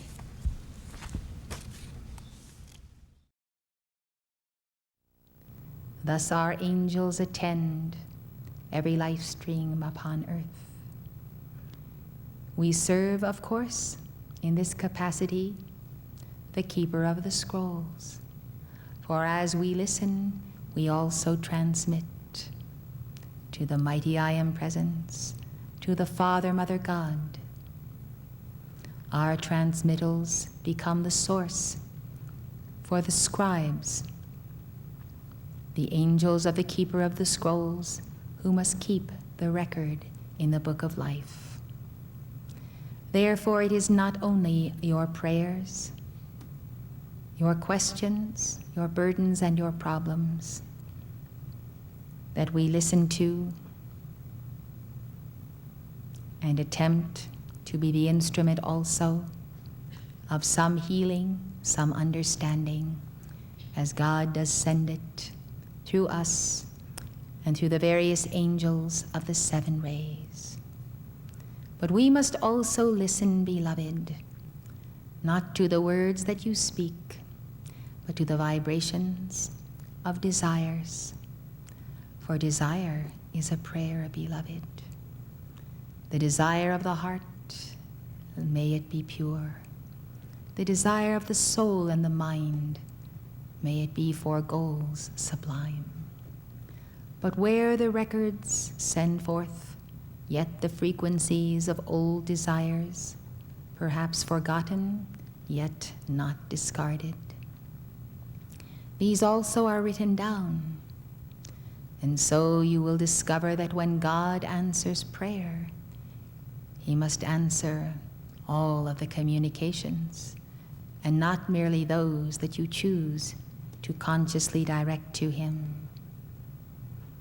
When you ask for gifts that you think you ought to have, even spiritual gifts, God responds by helping you in the greatest area of need.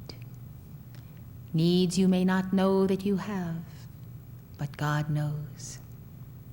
Therefore, he sends into your life conditions and experiences by many angels, whereby the lesser desires may be tasted, tried, put on, experienced, until they are no longer sweet, but become bitter, and thus you let go of the desire. Remember, beloved, that in letting go of your wants, you must take the final and permanent act of discarding them, exorcising them in the name of God, calling for deliverance from the momentum that is not easy to get rid of, or those who ride piggyback out of the astral plane, or well-meaning friends who continue to feed those desires when you have decided you are through and through with them altogether.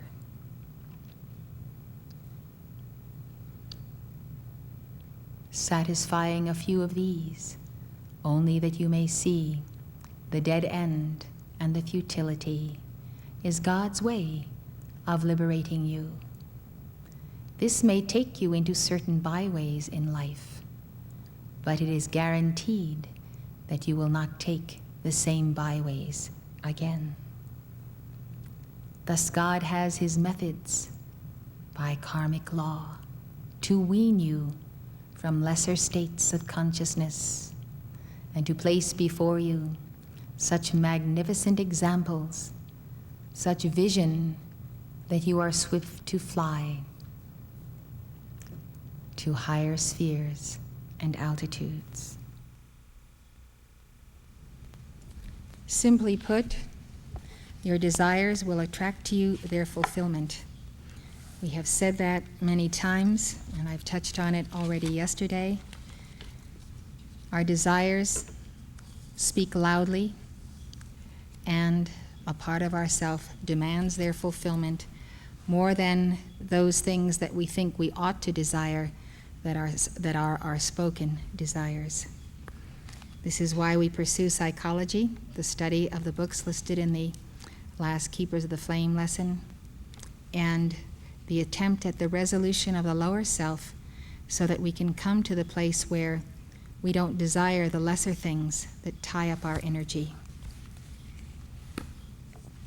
Continuing with the dweller, I'd like to quote for you from the book Atlantis, the Eighth Continent, by Charles Berlitz, who is an eminent linguist and author of the Bermuda Triangle.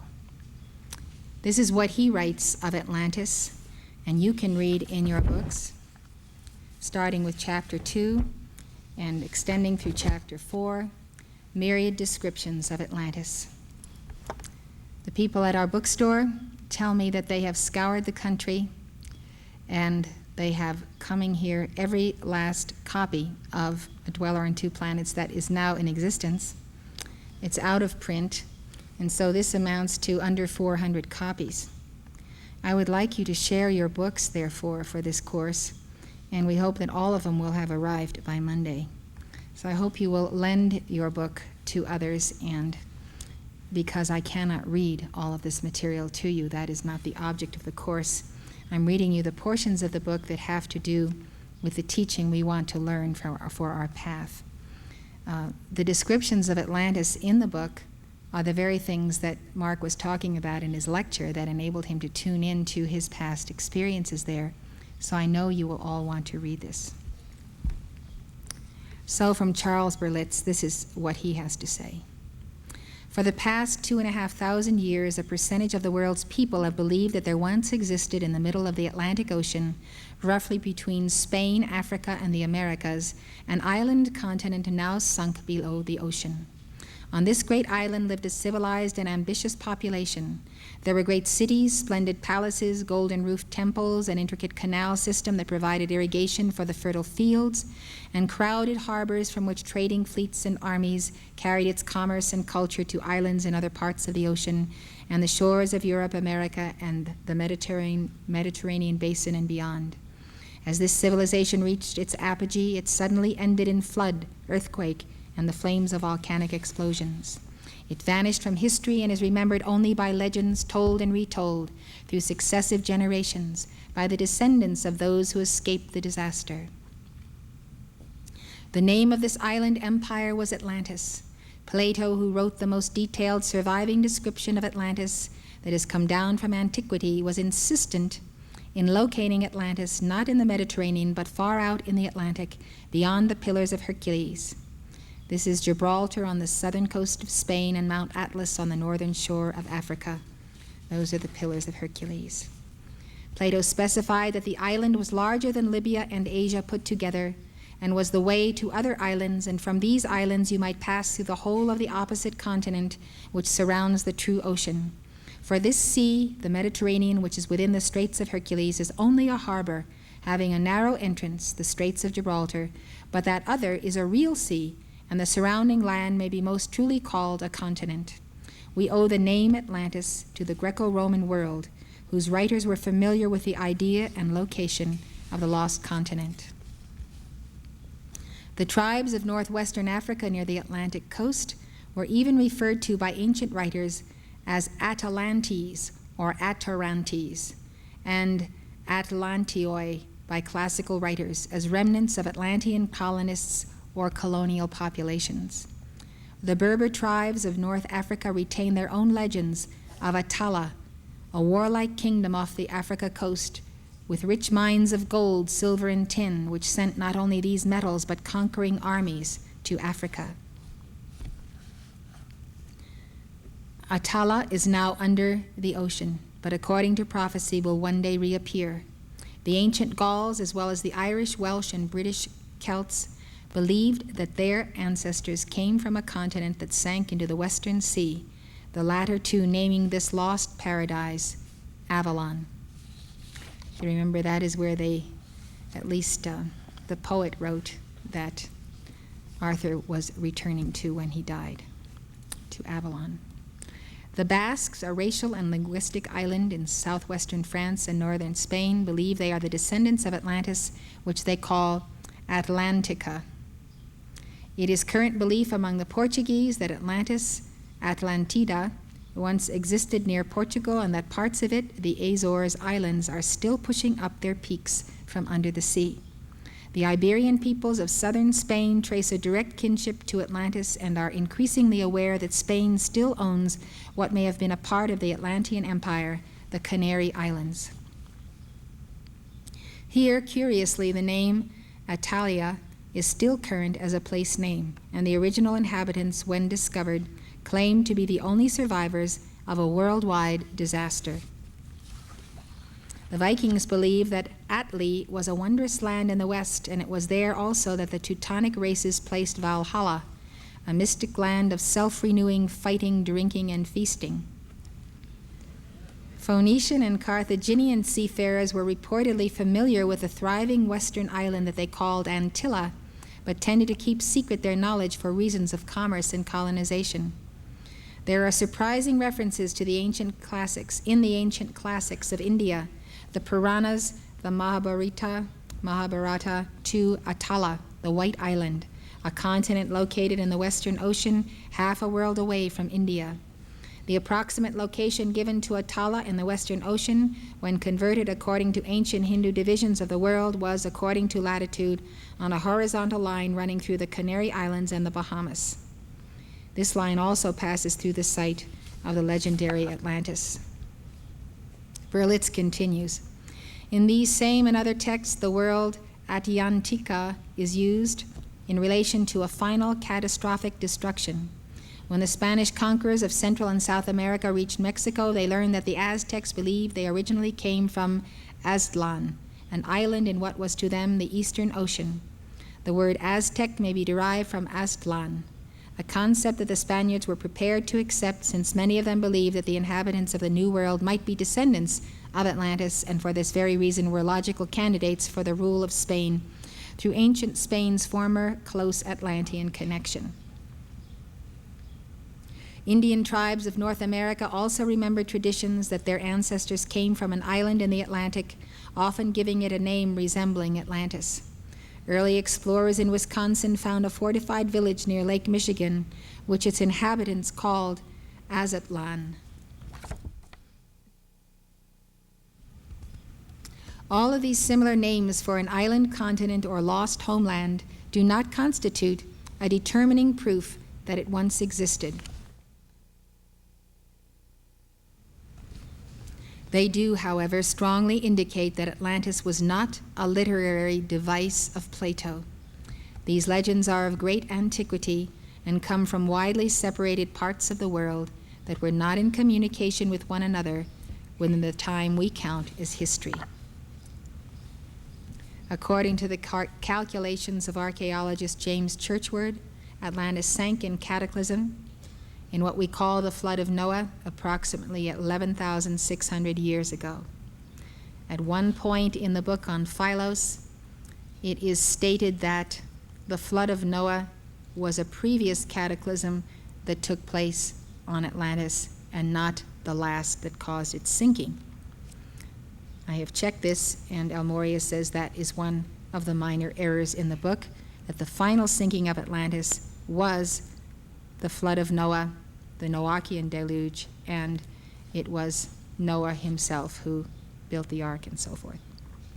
In addition to Plato's account, Atlantis was described by Edgar Cayce in his readings, was recalled in scenes from Taylor Caldwell's Romance of Atlantis, and was explored by Captain Nemo and Jules Verne's famous classic 20,000 Leagues Under the Sea.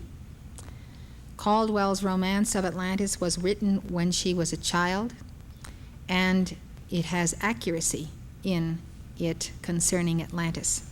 She read from the Akashic records for her books, which is why I have given my children, when they were smaller, her books to read as a study in writing, and a study in someone who was reading the Akashic records. Now we come to chapter 2, and as I mentioned, chapters 2 to 4 give extensive descriptions of the country. I will read to you from these, but you will have to read them in their entirety for yourself and pursue your own meditations on them as you desire to explore your personal past. Page 45 of the paperback.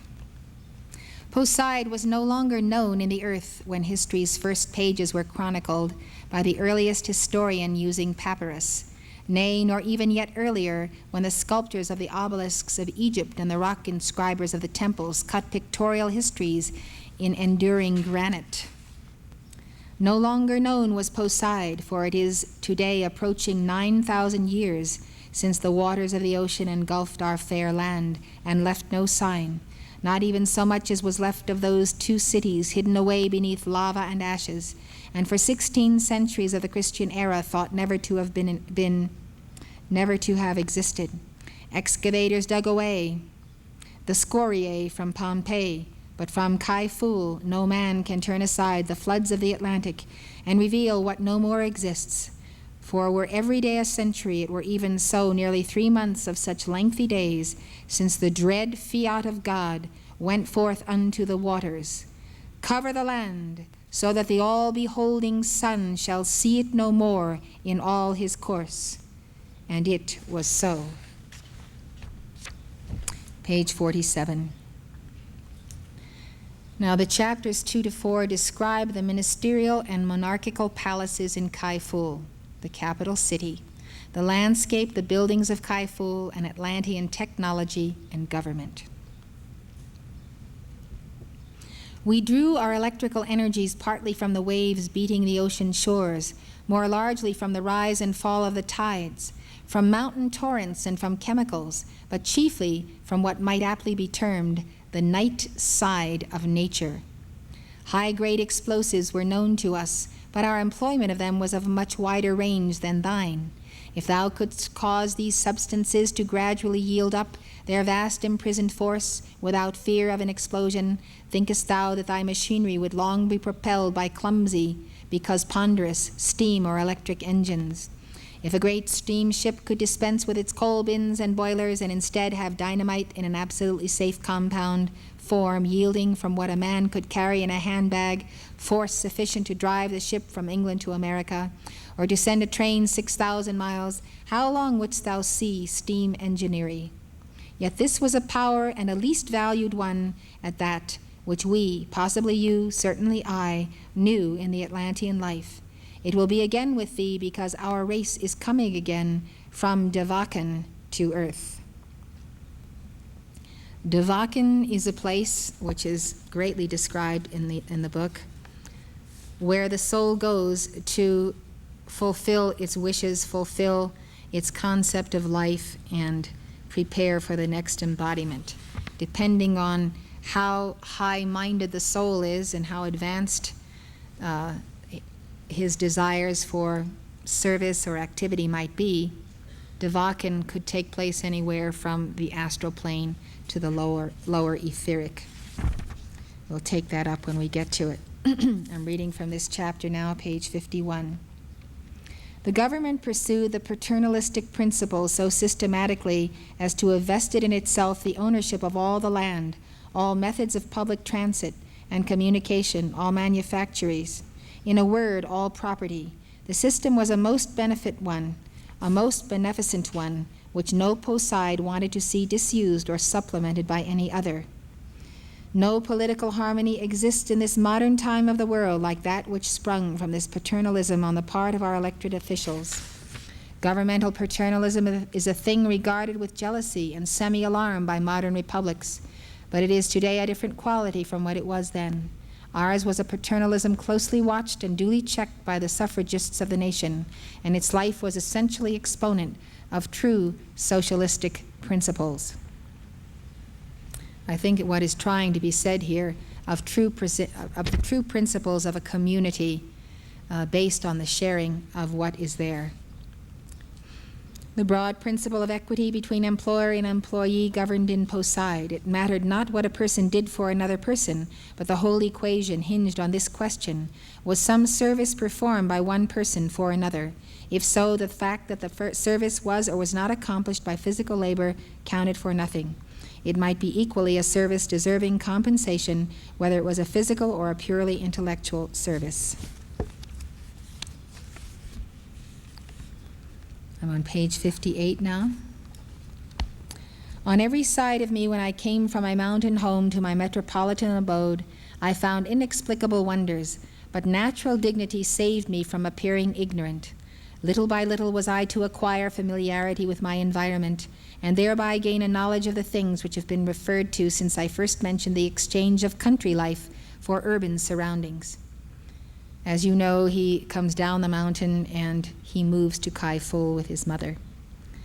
But these attainments of pleasing authority over nature demanded a special course. That course of study had not yet been determined upon by me prior to my introduction to the city, for it seemed that the part of wisdom was to concentrate my energies upon specialties and not to scatter force by attempting generalities.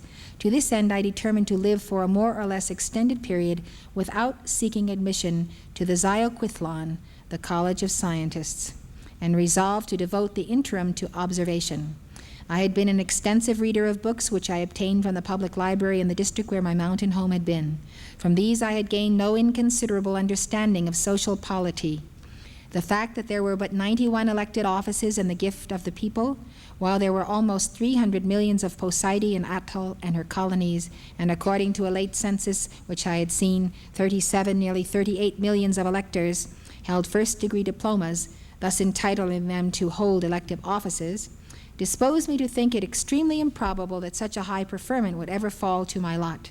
But if I could scarcely expect a ministerial office, I yet felt that I might, if I fitted myself therefore by gaining a prime diploma, attain to a high political level and hold an appointive position, and some of these were almost equally as honorable as a counselorship. What special subjects should I concentrate upon? Geological research was very attractive to me, and by its numerous branches offered wide and alluring fields of opportunity. Then again, philology was almost as much so. My ability to acquire foreign languages was not inconsiderable, as I had found from studying a little volume descriptive of a land known as Swearnies, a strange country, and of the language of which many examples were given. These I had without effort learned perfectly from once reading. Several months of city residence at length found me determined to acquire all the geological knowledge that I could, for it was a study which I believed Incal had directed me to make, as also a knowledge of mines and of practical mineralogy. As coefficients, I purposed to thoroughly ground myself in synthetic and analytical literature, not alone of my native Poseid, but also that of Swearni. Swearni is India, and Necropanic languages. Thus have I named the three greatest nations of pre-Noachian, pre-Nephthyian times. One of these nations was effaced from the earth, but the other two have, after terrible vicissitudes, survived till today. Of them I will speak later. I believe that the Necropanic is Egypt. The reasons which induced me to choose the curriculum which I have mentioned were that as a geologist and coordinate scientist I had hoped to make new discoveries of value and to place them in book form before the world, at least before the Poseid peoples, who esteemed themselves most of the world, an end scarcely to be attained otherwise than by this course of study. The influence which I hoped to gain through such publications might lead to my becoming Superintendent General of Mines, a political place not second to any other appointive office. There certainly would be other studies required of me if I entered the race for a prime diploma, but the ones cited were the most agreeable and would constitute my chief aspiration.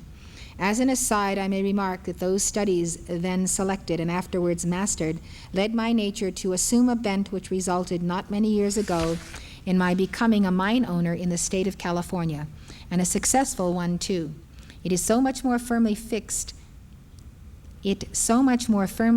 my linguistic leanings that while a citizen of the United States of America, I was a master not alone of my native tongue, but also of 13 other modern languages, such as French, German, and Spanish, Chinese, several dialectical varieties of Hindustani and Sanskrit as a sort of mental relaxation. Please not to regard this confession as due to boastfulness. It is not. I but make it in order to show thee, my friend, that thine own powers are not matters of heritage only, but recollected acquirements from some one, or it may be of all of thy past lives. From some one, or it may be all of thy past lives. Also to give thee a hint of profit, to wit, that studies today undertaken, no matter how near to the evening of thy days, will surely bear fruit, not alone in thy present earth life, but in the experiences of subsequent incarnations. We see with all we have seen, we do with all we have done, and we think with all we have thought. Verbum sat sapienti, a word to the wise is sufficient.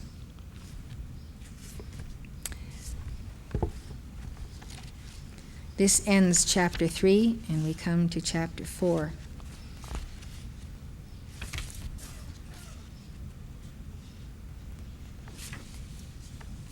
It is a very exciting subject, and I think that I shall not begin it, since we have exceeded the hour of 5, and we would like to keep our schedule. Before we depart this court, I would like to invite you to give the resurrection decree with me in the manner in which I have described to you of making the call and knowing it is instantaneously manifest. Decree number 60 in your decree book. We will stand in honor of the great source of life, who sends forth to us now the ray of the resurrection, the spirit of the resurrection. When you invoke the light of God, the ray descends to the plane of invocation. We are in the physical octave. If you make contact with the sun, behind the sun, with your I am presence, this ray will come forth instantaneously, and when it reaches the plane of manifestation, which is your heart chakra, the ray, upon hitting the heart chakra, will spring up as the flame of resurrection. Whether or not this happens is due considerably to your own focus, attunement, and profound love and gratitude to God for this ray and flame. We will give the preamble, and then we will give this decree slowly and with power and as a fiat. Remember, your preamble is your connection with the source from whom and whence you are invoking the ray. It is always given with profound devotion. Together. Beloved, mighty, victorious presence of God, I am in me, my very own beloved holy Christ self, and holy Christ selves of all mankind.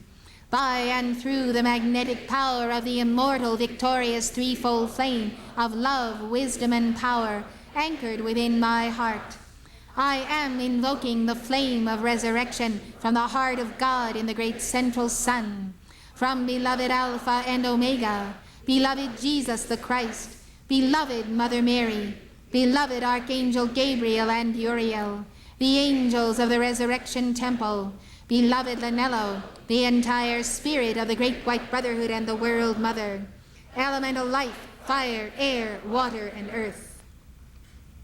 Together. Beloved flame of resurrection, blaze through me thy light always. Beloved flame resuscitation, make my heart to sing thy praise. O blazing white Christ radiance, of God's own I am fire, expand thy blessed purity and free me from all wrong desire. Beloved flame of resurrection, rise and rise to love's great height. Blessed flame regeneration, guide all men by thy great light. I am, I am, I am thy chalice free, through whose substance clear all can see the Christ flame lily of eternity appear. Blazing, blazing, blazing, blazing, blazing, blazing, blazing, blazing, blazing. Now we will give the mantra, I am the resurrection and the life, 9 times for you to practice your oneness with God and your acceptance of the instantaneous manifestation of the resurrection flame. Together. I am the resurrection and the life. I am the resurrection and the life. I am the resurrection and the life. I am the resurrection and the life. I am the resurrection and the life. I am the resurrection and the life. I am the resurrection and the life. I am the resurrection and the life. I am the resurrection and the life. For the same purpose of the arcing of the light of the sun, as Morya pursued, for the same purpose of intensifying devotion of the heart, we will sing our song to the central sun, to Helios and Vesta. 585. Use the same technique that you have gleaned from my words for bringing Helios and Vesta and their flame and sun right to your heart. You may make your calls to begin with.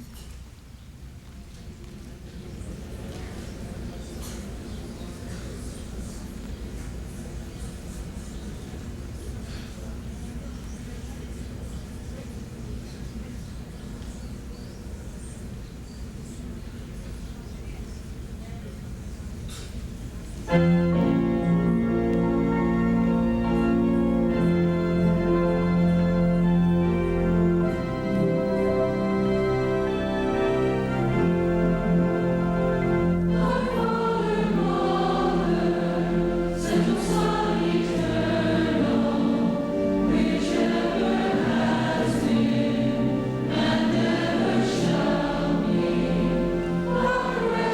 to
as we leave the chapel, you will hear playing our song to the seven mighty Elohim, so that you may keep your consciousness at that point.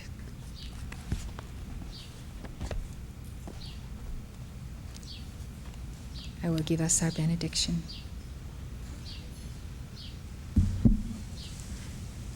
Beloved mighty I Am Presence, seal our hearts in the heart of God. In the name of the Father, the Son, the Holy Spirit, and the Divine Mother, I accept it done this hour in full power. Mighty I Am Presence, seal our hearts in the heart of God.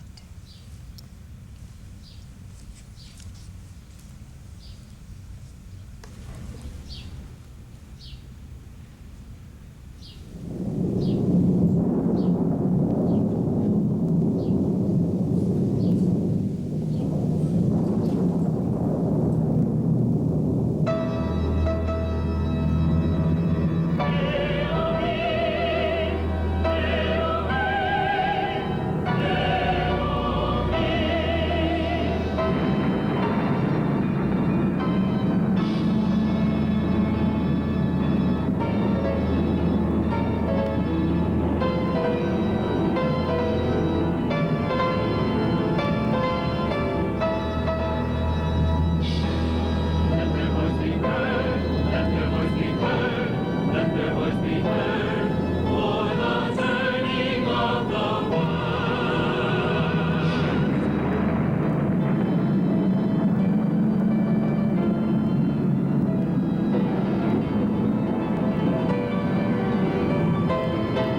is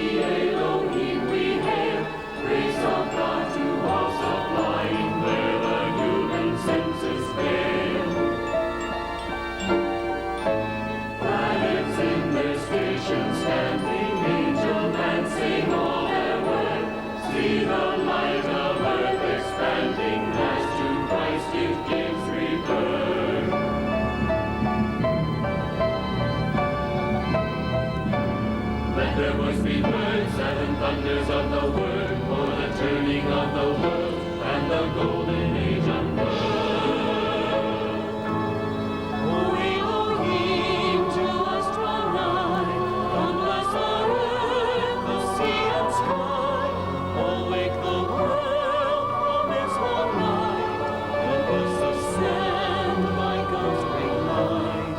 O morning stars that sang together, bring to earth God's greatest treasure, purest wine of all wine.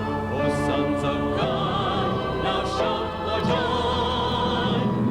Elohim, Elohim,